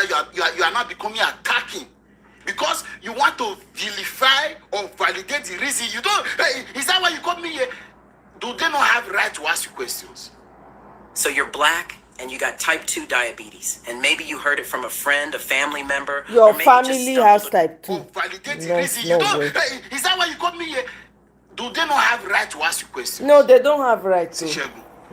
This is who Tinubu turns you to be. Yep. No matter how He much not of- turn am. of That's so panache, it be of before. class, I beg. of They are all just coming out now. effervescence you ensues, of beauty of the brains. Then you go into this camp, you automatically Tinubu is the one calling you. If you people say that Tinubu is not scared, how come after having over 22 governors endorse him, he's still calling small I'm politicians? telling I'm you. not sure Shegun has any form of electoral value, as it were, in his constituency. The most he has is that because he's eloquent, he's able to talk. So you are beyond just having governors in your camp that you are going to use to get your way. You are still looking for spokesperson. Why are you worried? Why are you looking for spokesperson? They fear. I don't talk. People that can confuse and convince people, so to speak. You see, and I say the man is scared. He wants to sink everybody. No problem. I'm only worried that am I even worried? I'm not too. I'm not worried because you see, I'm worried that this is what you have told Nigeria, and this is the time to stand out and stand up. This is the time to stand out and stand up. When everybody is falling to a sheep because somebody's ambition, you by yourself, if you have done well, Tinubu have put in effort to provide quality governance to Nigerians, to have been the leader that Nigeria wants, to have been able to put in effort to get Nigeria out of this mess. Would you need all of these persons to come into your boat or your ship to be able to prove a point that you can win a re-election bid that you didn't, of course, win in the initial stance? This is the situation. See, Shegun, so is it show me or that? So, you want to insult somebody because the person dared to ask a question. Because for you, it is a matter that should not be spoken about. Now you are apologizing. Be careful. And the rest, everybody, I'm aware that a lot of you are still going. I'm hearing that there are several governors, even in the southeast, Enugu. The one I heard the most that I cannot believe, but it's still possible, is Labour Party's only governor in the country, Alex Oti, that is a friend of Bola Ahmed Tinubu, and don't be surprised he joins in before the elections and all of that. So Nigeria should be ready for all of these surprise and somersaults of a kind. We'll be here. No wahala. No wahala. We'll be here. 2027, it will be. It go be. Nepotism, and bigotry at high levels in Nigeria. At the highest level. Hey, egbe. Anyway, let's move on. I have a couple more videos and we'll call it a day. We'll come back again. After the Abacha is brilliant. Don't forget all that nonsense. He's a very, very brilliant man. And when I say he's brilliant, even if I were to compare him with all the others, and there's nobody that I don't know and I don't engage and all. There are people that I've engaged, and when I just listen to them, even among the ones who you could call his rivals, I look at them, I listen to others, and I just shake my head. And there are those that I look at them and this one is so damn shallow, is unbelievable. All right. But he's brilliant. So you're saying that he's smarter than his rivals? By miles. Does that include Atiku Abubakar and Peter Obi? Come on. When I say smarter than his rival, he's smarter than almost everybody within that age grade. Okay, all right. I'm quite happy for Tinubu. Very happy for him. The man is really smart. He's smart because Tinubu has cracked the code of Nigerian politics and he's gotten it perfectly. What he has not cracked is governance and administration, but politics, he's gotten it. And I'll tell you why. This is Segun Showumi, and then talking now that Bola Tinubu is the smarter of all of the candidates that vying to be president of Nigeria. Atiku and Peter Obi, he beats them, he's smarter. And I know why. You know why? A couple of days ago, this same Shegu was on TV saying that the only way PDP can survive, can continue to exist, is to bring Peter Obi back. And this video is not about Peter Obi, but I'm driving somewhere. Right now, he's met with Tinubu, and now he's claiming that Tinubu, this guy is one. Maybe I should just allow you to see a snippet of it, but the main conversation is going to happen. Please don't go. Watch it. The president of Bola Tinubu, with 22 governors in his party plus 5 extras who were working or saying they're not going to support the candidate, he pulled 8.6 million votes. The candidate of the PDP and the PDP, because we must be separating which part of that vote belongs to the party and which part of that vote any individual can lay claim to. They pulled 6.9 million votes. One of the people that was a PDP member, the Southeastern man who felt that on the balance of play, why is the Southeast being excluded? Peter Obi went on his own frolic, was able to pull or allocated 6.2 million votes, and you lose the election. You run all the way to the Supreme Court, you lose. Or at least it was adjudged that you lost. Any deep-thinking, fair-minded Nigerian who is in the political party called PDP ought to know that the greatest necessary next step is to have the conversation of how do you bring Peter back. Because you can tell that the energy that is driving him is organic. I don't want the video to be too long, so I'm stopping. You can go check out the other videos on YouTube. Now, look at it. The reason why Shegun is saying that Tinubu is smart is that Tinubu has a very easy prototype to taking over our politics. I think I made a video about Showumi, and somebody was saying that if I say it is tribalism, sectionalism, and bigotry that is making people like Showumi decamp or work with Bola Tinubu, what about the other operations of other states? And let me tell you what Bola Tinubu does. And that's why people say he's smart. With southern politicians from the south, southeast, southwest, what he says to them, leave southwest first, is that the north wants to take over the country. We should not allow the north. These guys have been in power for too long. Well, this is our government. Let's own it. That's it. Everybody joins. You see, that's why people, Delta State, Akwa Ibom State, a couple of other states we hear Enugu, Bayelsa, all of them are going to join them soon. And that is the code. The code is don't allow the north to continue to usurp us. Now, when it gets to people in Yoruba, the Western Nigeria, what it tells them that, hey, look at what Peter Obi is doing. Look at what these guys are doing. Now, he's created a consensus in South to have issues with the North. Then in the South, he has further created a divide. And guess what? Tinubu learned from the best. I'll take you a bit. I know we don't read, but I'll take you a bit. Obafemi Awolowo, as the leader of the Action Group and the premier of the Western region, before independence. And so, upon independence, Obafemi Awolowo moved to the National Assembly to become the main opposition leader. All right? And then his deputy, Samuel Akintola, took over from him as the premier of the Western region and became a leader of the party. But Samuel and Obafemi had serious confrontations because the vision they had for the region wasn't working, wasn't aligning, so they had fights. It took Samuel Akintola to have aligned with the federal government through Tafawa Balewa, and that was how they were able to defeat all of. At some point, they have even suspended Samuel Akintola. The regional assembly has suspended it because Obafemi had more loyalists. But after a while, Samuel won that battle. Tafawa Balewa was able to impose his politics on the region, and that was how Samuel Akintola became premier and then went on to form his own political group or his own political party. But now that's not the question. That political drama affected other regions in the West at that time, so to speak, because it was, of course, that time, the Edo state and a couple of other states were part of that region. The University of Mix warm water, baking soda, and these 4 herbs to fix toenail fungus at home in record time. Did you know that time, the Edo state and a couple of other states were part of that region. The very high University of Ibadan, which was called the first university in Nigeria, in 1961, the University of Ife, that is now Bafemi Awolowo University, was established.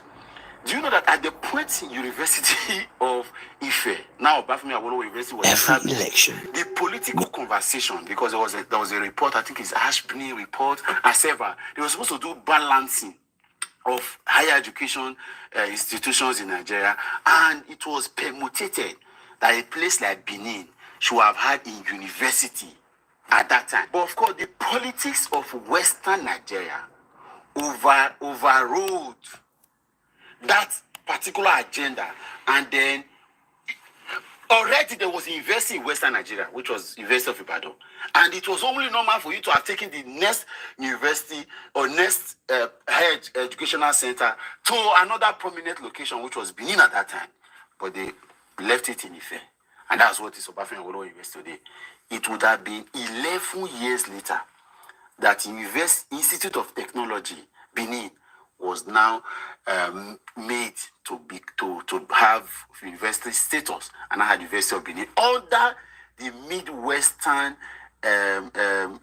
of course, Midwestern governor of Brigadier General Samuel Bemuda. Now you see, this politics that Bafemi Awolowo Akintola played that time, and that's why I made a video one time and somebody was trying to correct me when I say, you see the people that we call nationalists that founded this marriage, this entity, people that said, we say we're the founding fathers, the Amadu Bellos, the Nnamdi Azikiwe, the Obafemi Awolowo, the Akintolas, the Oparas, and all of these guys, they did not have a national government, they didn't have a national mindset. Forget the nationalistic nationalism you see in their write-up everywhere. They did it. They had a regional agenda. The goal was a regional mindset. All of them pursue regional projects. So even if they met at the center, the pursuit was more of a region. And that's why Nigeria, that is where we are. See, I am a passionate Nigerian that want to see Nigeria war. But sometimes when I look at the data, look at the information, look at the things telling me, it's obvious this country may not work except we do a surgery. Bam. But I'm Tinubu is playing a full-blown ethnic card. Bam. That is the only way he can win. Yes. Look at somebody say talking about him being smart, as if he's contesting election for the first time. All of you in the other parts of the South, open your eyes. They pay me. This man has played everybody and put in his pocket. He tells Southern politicians, don't allow the North. And he tells his brothers in the West, don't allow Southeast, don't allow South. Be smarter than them. Now, not the grace. The man is smart. I submit. Tinubu is smart. Tinubu is smarter than all of us. Shame. Shame. Shame. I said it this morning. I told somebody on the phone. The generation of these people have failed us. My generation will not fail this country. This generation of these people, these barbarians, these bigots, these hypocrites, they have failed us. All of you beyond 50, my generation will not fail this country. When we correct this mess, we'll correct it too. This now just check, go and check it everywhere. There was a Ashby report. They said there were inequalities in the political and higher educational balancing. So they should have more political institutions and higher institutions. These people played politics, removed it, and said, Benin, when I go sleep, you took another university to the same region, and you established it there. It took 11 years later for Brigadier General Samuel Bemuda to say, as the Midwest region, we are going to have it. And that was how the Institute of Technology, go and check. Those of you that, go and check. Politics of ethnicism, sectionalism. That's where he learned it from. These people do not have national message. Now we mess up, we allow this guy to have power. See, let me tell you, the game is the game. Certain politicians, the game is the game. Where the whole day, they are going to start to take over all of. Shegun, no wahala. I agree. Tinubu is the smartest. And we dog. Is it true Not that true. eating eggs can cause type 2? This guy, not true, he talk. He trickle down. He not trickle down. He trickle down. He not trickle down. When I dey talk yesterday, I say when this whole politics starts, when I dey vibrate, that 2023 election, I dey vibrate, I dey shout, when I dey talk now with anger, I take dey talk. I say, I dey call out the bigotry. Some people were getting sensitive. People they send me email.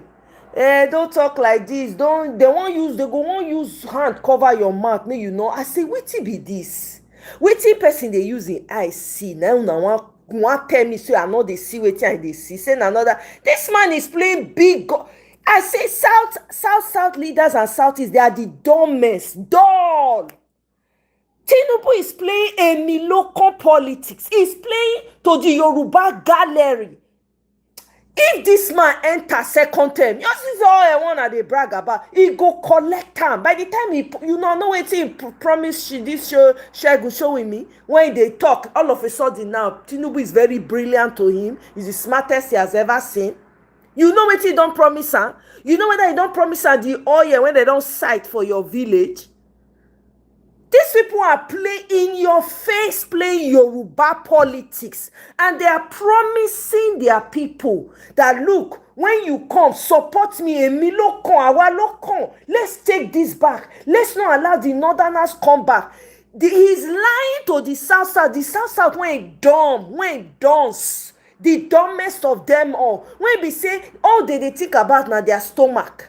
Wetin they go feed them, and the blink when they go give them, and the life of luxury when not reach anything when they go give them. That's all they are buying into. Meanwhile, he has a different message for his Yoruba people. And they see this 2027 election, na date with destiny. Walai, we cannot continue like this. This man is just deceiving all of them. Even within the Yorubas, he has created a divide. Look, we better know what we are doing. We better know what we are doing. 2027, as you dey count for collation center, you dey declare the winner for that collation center. Anybody when head not correct, may put head. Aura for aura. Since na madness that they find, we go give am to them from the lowest level to the highest.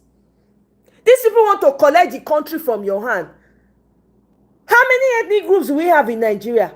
Even within the Nigeria itself, how many ethnic groups? There's some people that have not seen any sort of development in their communities, in their villages. It's almost like a forgotten forest.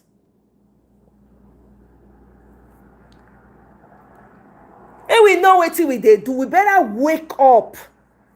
The man is just playing all of them. All the South leaders, mumu, stupid, very compromised South leaders, Southeast leaders, very extremely compromised, cannot see beyond their noses. These people they are putting everything in the pocket. Wanna wake up. It's a Miloko politics this man is playing. A Miloko, he wants to share it amongst his brothers. I beg you. You have a military administration in the midst of a democracy that we are celebrating today. Of all days, why did the president and the Senate president choose today, being Democracy Day in Nigeria, to read those undemocratic and unconstitutional and illegal communications to the National Assembly? I will not even bother to take constructive objections and concerns. Well, that tells you how the APC has reduced Nigeria's democracy to. I take very strong objections to that. And listening to the president's very flowery, otherwise impressive speech. Let me say this. It's a good thing to utter, make beautiful declarations of principles and show democratic commitment. Words don't show democratic commitment. What matters is actions, actions and actions. But you cannot be celebrating democracy. You cannot be flaunting yourself as a Democrat on the one hand, and on the other hand, be trampling democracy under your big presidential foot in Rivers State. The president missed a golden opportunity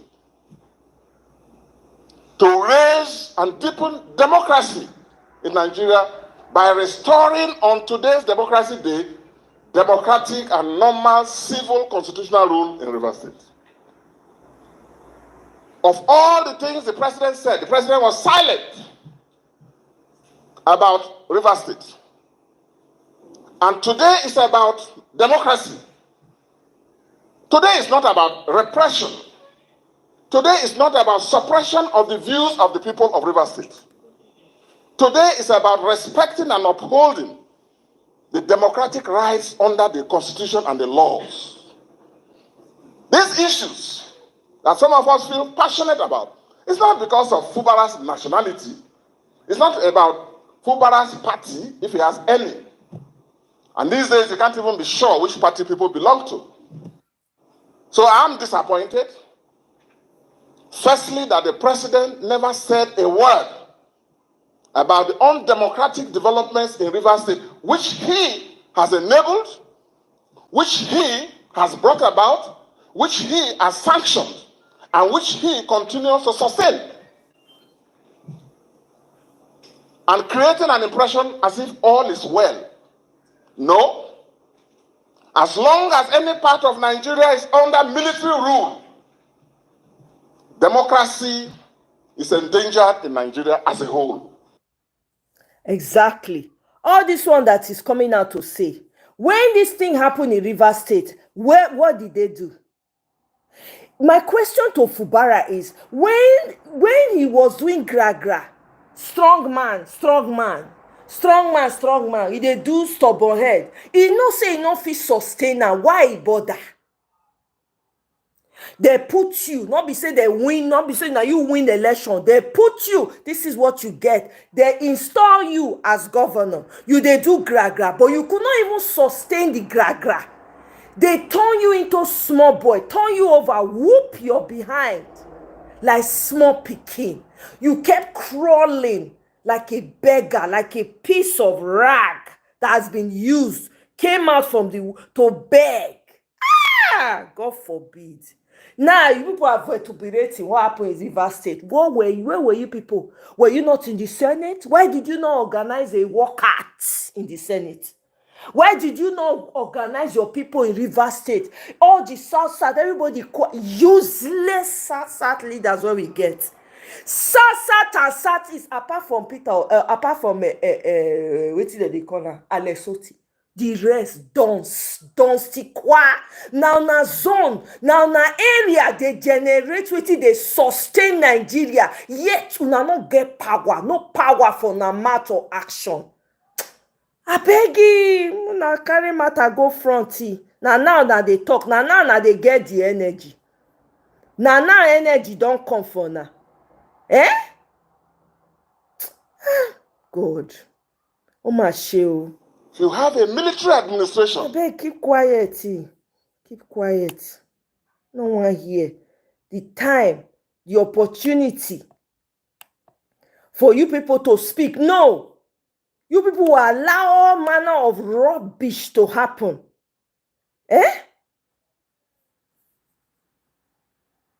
You allow all manner of rubbish to take place. And you are quiet. Why would they not take a piece? Look at what Tinubu is saying. He's enjoying watching you opposition gravel. Oh my God. Hey! He dey pain me. God. Even they come out, they brag. They say, I am enjoying watching you people gravel. Oh, Nigeria. Is it a lie? He don't lie?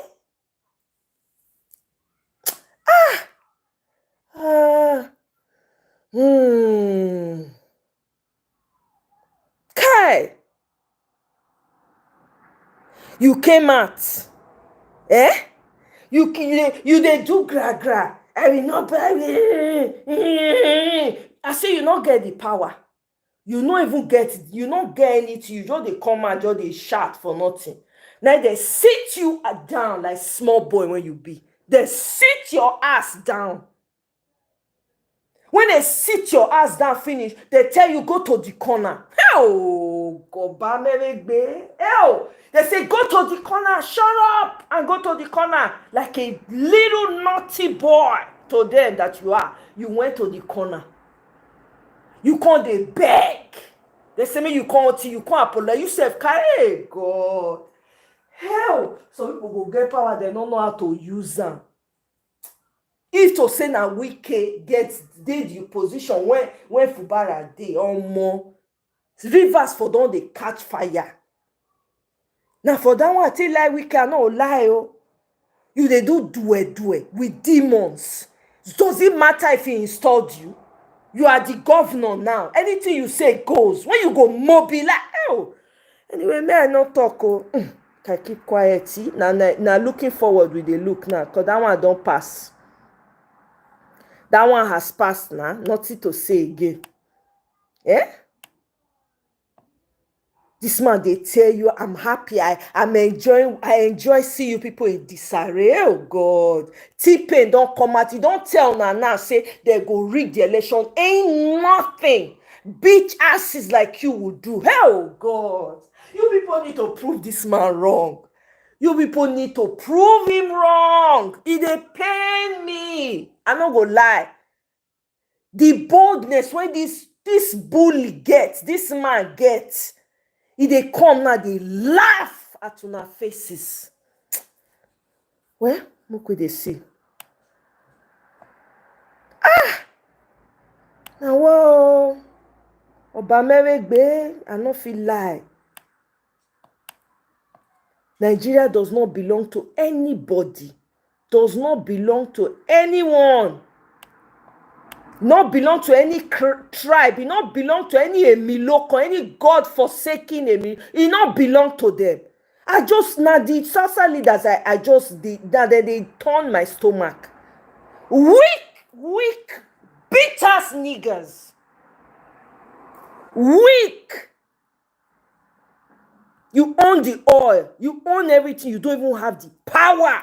Oh, God. They pain me. Now, you get something. People outside come, they tell you how to run them. Emiloko don't promise all in people. Wait till they go get. Now, they dear. As far as say una don't chop, everybody can kick rocks. Omo, 2027 is a day too. May everything just scatter. May we no say it don't scatter. This is ridiculous. We can't watch this. On top of that one, people are buying up and down.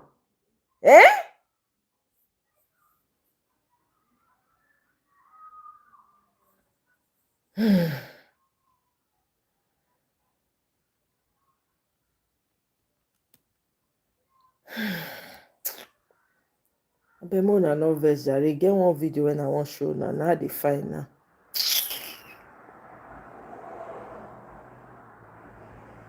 I won't show now one video. I don't know what I do with the video. Otherwise, I will come back. We just call them a day. Come back.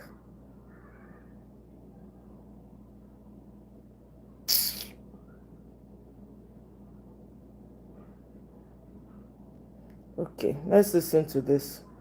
1999 civil rule unchecked, uninterrupted from 1999 up until now is progress, no doubt about that. The next kind of progress that we need to make is first of all to understand that when we were fighting... Which progress? I beg. Difficult for... I beg. I know the like people when not sabi talk through. In the midst of people dying, I beg. Which progress have you made? Which progress? If you cannot speak the truth, don't say anything. Just sit down for one corner.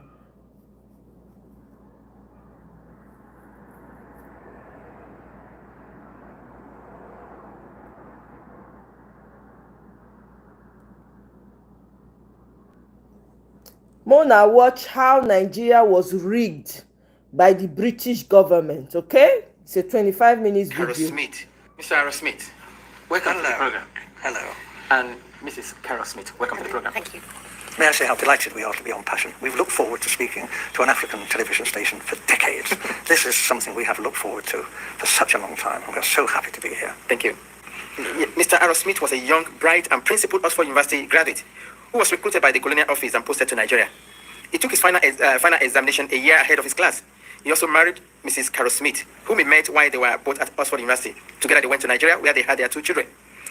Mr. Aaron Smith, you were featured in a program recently by BBC Radio 4 titled Document, and that was hosted by Mr. Mike Thompson. You were alleged that the British government rigged the first and most important election in the history of Nigeria in 1959 in favor of the North. Am I correct? Yes. How long were you in Nigeria for? From 1955 to 1960, and we were based in Lagos. I was on the staff of the Department of Labour. I was largely occupied with employment problems, all the employment exchanges, and statistics, and international reports, and was kept pretty busy. I was also stationed in Lagos in charge of the capital and the port. I was the port labour officer as well, and I also devised a port labour scheme, and later a social security scheme, which was one of the first in Africa, which guaranteed workers some income after they'd finished work. It was a providence scheme, as I say, it's called the National Providence Scheme, and I was very proud to have put that on the statute book. I was going to ask you what your role is. You've mentioned 3 important. Is there any particular name given to your office while you were there? Just labour officer. I was a labour officer, a senior civil servant. Okay. I only intended to stay in Lagos initially for 2 tours of duty. Although, because of this conflict with the elections, there were difficulties. Actually, government wouldn't let me leave the civil service. They were determined that I should stay in the civil service after my 2 tours. And I was offered very considerable incentives, including a knighthood, to stay and work for government. Primarily this was because I had access to state secrets. I learned, and the Governor General himself confirmed this to me, that the elections were rigged, contrived. The intention was that the North should rule Nigeria. Even in '56, the Northern leaders were very proud and were saying, if they couldn't run Nigeria, never mind elections. They might not join Nigeria, they might leave. And we all thought, well, how would they survive? There were no industries, there's not a great deal of agriculture, some groundnuts in the North. This wasn't very practical at all. And then it was, the Governor General seemed to be thinking that the North couldn't, even if it won an election, rule Nigeria by itself. The South would stand for that. So there had to be a partner, either the Igbos in the East or the Yoruba in the West, to team up with the North. What he didn't want was for the 2 southern parties, the Igbo and the Yoruba, to team up to form the government, because he believed the North wouldn't tolerate that and talked about leaving the Federation. So as I learned, in a small way at first, but very rapidly I learned about the election fixing, and as I say, this was confirmed to me by the Governor General. He actually said that he wanted me to know the truth because he wanted me to know how much trouble I was in. You mentioned statistics, you were collecting figures. Is that for labour and unemployed people only, or general? Primarily, but obviously my interest was in the population of Nigeria. Yes, and Awolowo, the Yoruba leader of the Action Group, and Chief Enaharo, they too, other people were saying, where are all these millions of people in the North? Where are they? We're going up there to campaign, we want to know, And you see all these, thousands of miles of not very developed countryside, and yet the Northerners are claiming that their voting registration figures are larger than in the South, larger, far more people up there. Well, actually, if you went through the Igbo land, Enugu and that, you saw lots and lots of people. If you went to Ibadan, Ibadan teeming with millions of people, but we didn't actually see many Northerners, and obviously not many Northerners at that time came to Lagos. So this did arouse suspicion. Now, the Europeans, not stupid, we are watching what's going on in Nigeria, and we too are beginning to feel there's something not quite right here, that maybe the elections are not going to be as straightforward as they're meant to be. Nigeria was being described as the showcase of democracy, and it was expected that the nationalist leaders would win through. But actually, when the election results were announced by the Governor General, before the vote was even in, he didn't count for that, he didn't wait for that. I have to tell you, the British were counting the votes, and the British cannot be trusted. They look after their friends. Loyalty is the big thing for the British, and we were. Did you hear that? The British cannot be trusted. They look after their friends. That vote was not even accurate. They announced before the vote was even counted. You see the bane of Nigerians' problem? This is the bane. The very first election that was done in Nigeria was not a free and fair. Like, it was not free and fair. This is it. Wanna listen. Friends with the emirs of the north. We looked on people like Inaharo and Awolowo as rather dangerous people. They might even be communists. That's ridiculous, actually. They couldn't be communists in 1,000 years. But this was the sort of thing that was being said. And we were, Europeans, were getting a bit worried about all this. It wasn't quite the honest, straightforward election that we were hoping for. Apart from Professor Anderson and Dr. Patrick Wilmot that supported your submission on the rigged election, there were other people who also served in the colonial office in your days. I mean, who opposed to this submission? Initially, I was warned of what was going on by my senior officer, a Major Bunker. I didn't know, and I knew that the Governor-General had directed me to take all the office staff of the Ministry of Labour to help Chief Okoti Igbo in politicking in Warri. And this was most irregular, and I refused to do this. Having refused an order, I know what the drill is. You resign. I resign my post. That is the proper thing to do. What they did then was rather devious. They persuaded me to withdraw my resignation, and when I did, they sacked me. It didn't go through, but I thought it was a bit low after I'd resigned and was prepared to leave the country. This was not very nice behaviour. They later withdrew this and said that I had been of some service to the state, and actually commended me for what I had done, and said I could leave Nigeria with splendid testimonials, and we shook hands on this. And this was done with the recognition of the Deputy Governor-General, Sir Ralph Grey. And then I left Nigeria the first time and took up a job as a personnel officer, a very big job, with the Esso refinery. And then government came after me, declared that I was a traitor, and I had betrayed the British people, ought to be imprisoned, and I lost that job. And then they came to me again and said, it's all been a big mistake, dreadful mistake. I'm a jolly decent chap, Oxford chap, and they put me on a plane straight back to Nigeria, where I'd make up for the time I'd been away. There was a great deal of good work for me to do, and we fell for this. We shouldn't have gone back, but we did. Now, if you recall what you said about the role of the Governor-General and the attitude of the British government in particular, regarding the fear that Awolowo, Okutiebo, and a lot of them from the south are dangerous. Is there a particular reason? Why the fear from the British government? Is it that they don't want to release or relinquish Nigeria? They still want to control Nigeria? They knew that the North would do as they said after independence. If it had any, the North would just, because it was their habit, they liked the British, whereas the nationalists were an unknown factor. Actually, when they took the flag down and hoisted the Nigerian flag, not one of the major nationalist politicians was there. They weren't even on the platform. This was incredible. These were the people who had sought independence. The people in the North didn't want independence. They didn't want the British to leave. So this was a farce. And for most Europeans who were very close and watching this, we were disgusted. We thought this really had been manipulated, this election.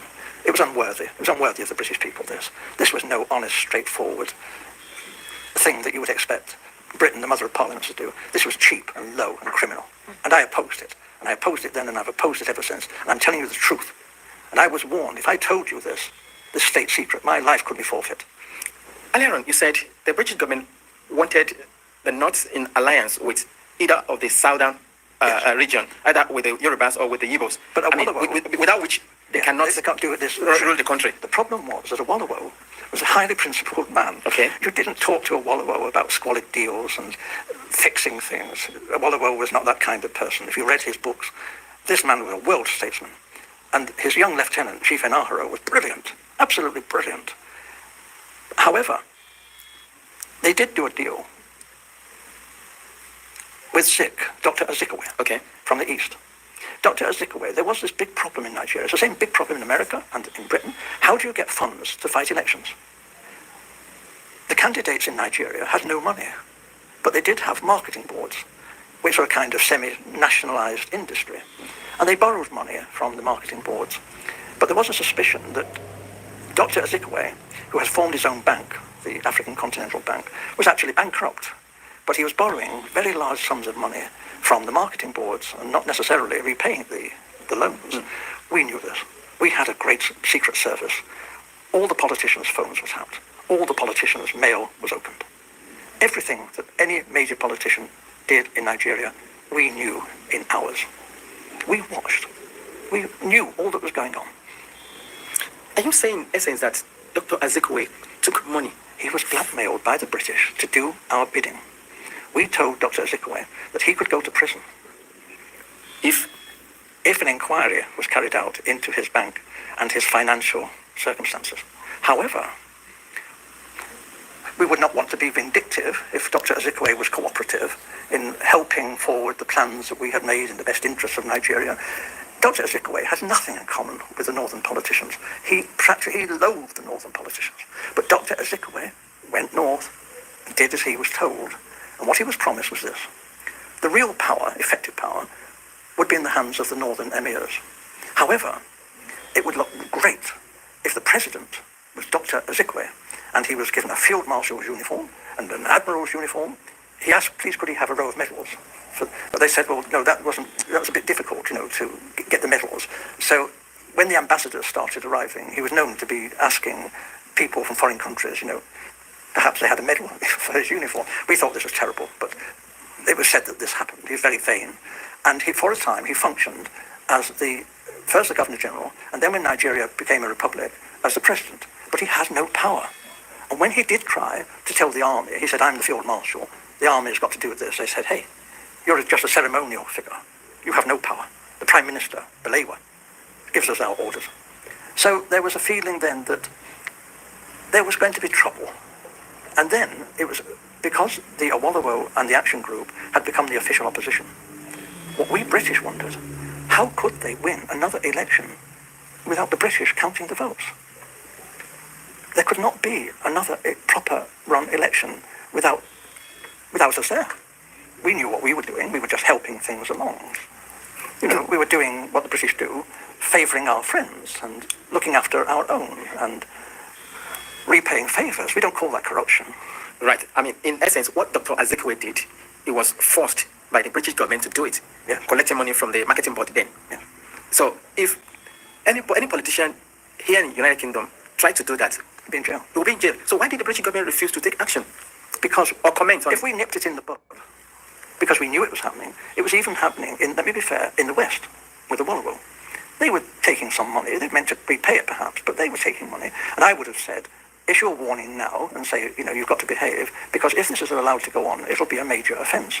However, before they actually ran the 1959 election, they needed money for the North and for the NCNC, Dr. Zig, to fight the election.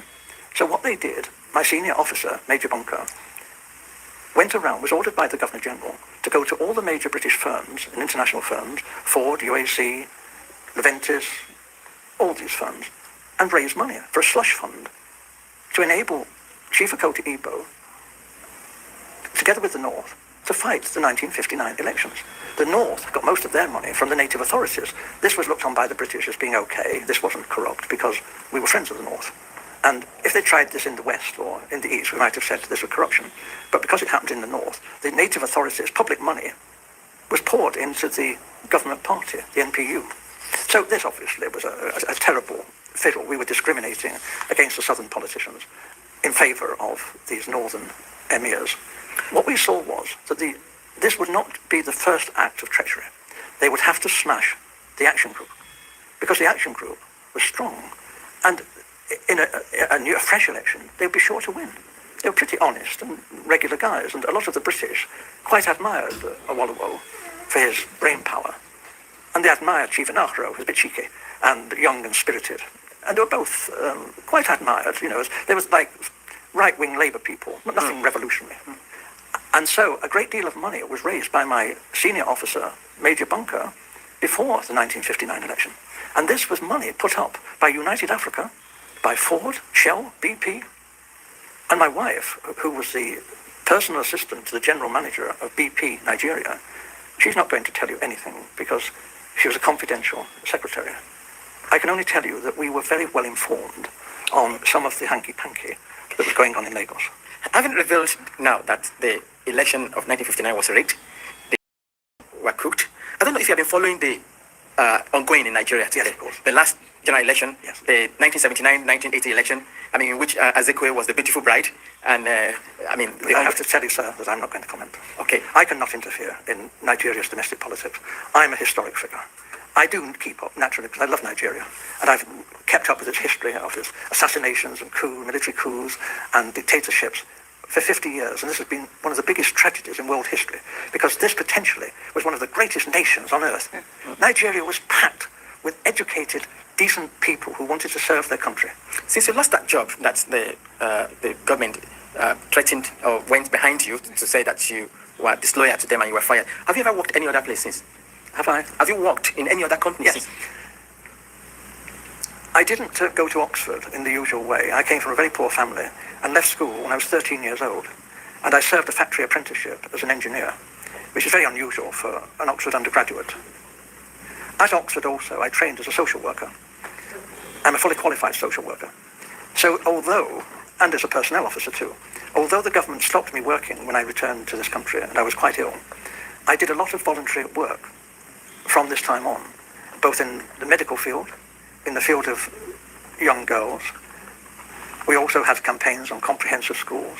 So I've kept very busy over the decades, although I have been kept out of employment quite deliberately.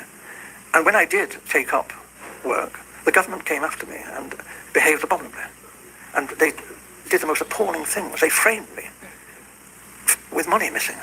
When I worked as a humble postman, after I'd worked as a personnel officer, I delivered the post to the workers who I'd employed. And they forced me out of that. They framed me.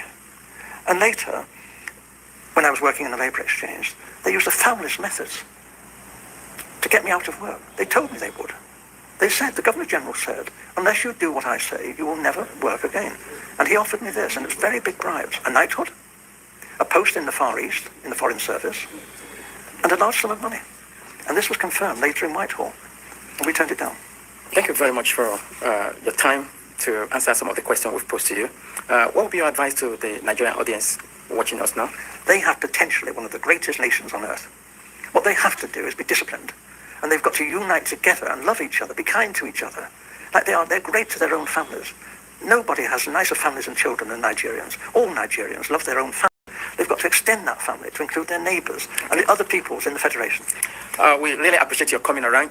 All Nigerians here in United Kingdom and Nigeria who are likely going to watch this interview as well, we want to say thank you very much. We welcome you and we wish you God building as you go back. Give our love and appreciation to all your peoples. Thank you very much. Thank you. Mrs. Carol Smith, we were unable to ask you a question, but we know that you are with us all the way. Thank you very much. Thank you very much. Thank you. Thank you. Wow. Do you guys hear that? Mona know where our problem start from. This is the problem. The very first election when they do for Nigeria was fraudulent. It was rigged. So that laid the foundation for other elections that were coming up, eventual elections that were also rigged. This is where we are today. Okay? This is what has gotten us to where we are. Yeah, Mike, you're right. They used that banking thing to make, yes, the loan. They use it to twist Azikiwe to do what they wanted. Right? The British has always interfered in our elections, and that's why most of our politicians still believe it's normal for them to go deep. Yeah, because they are the employers. That's the problem. The mindset is still there. They left it, especially in this older generation. They still have that mindset. That's why you see the likes of T-Pain happier when running like Indian movie into the hands of his lover towards France president. That's why. It's supposed to be treacherous to do that. You heard what the man said. If they tried it in Britain, that's it over. So they laid the foundation for corruption, election rigging in Nigeria. Yep, Natu, you can say that again. So unless we break calm, that is why this 2027 is a date with destiny. When they saw that power was going to switch to the south, bam, they technically kicked off the process of imprisoning Awolowo, which kicked off the first coup, bam. I found it really dodgy how Tony Blair landed in Nigeria 3 weeks after Bat was announced winner. Something did not add up. Because finally, they have a stooge that will do as they say. When he say jump, when they say jump, he go jump. That's why he came. That's why Tony Blair came. Finally, they got a stooge that will be protecting their resources that they've stolen and continue to steal. That will do exactly as they say. That's why. All elections in Nigeria from the beginning has been rigged. If you go and watch archived videos of the very first election, if you see how they declared that election, you go weep.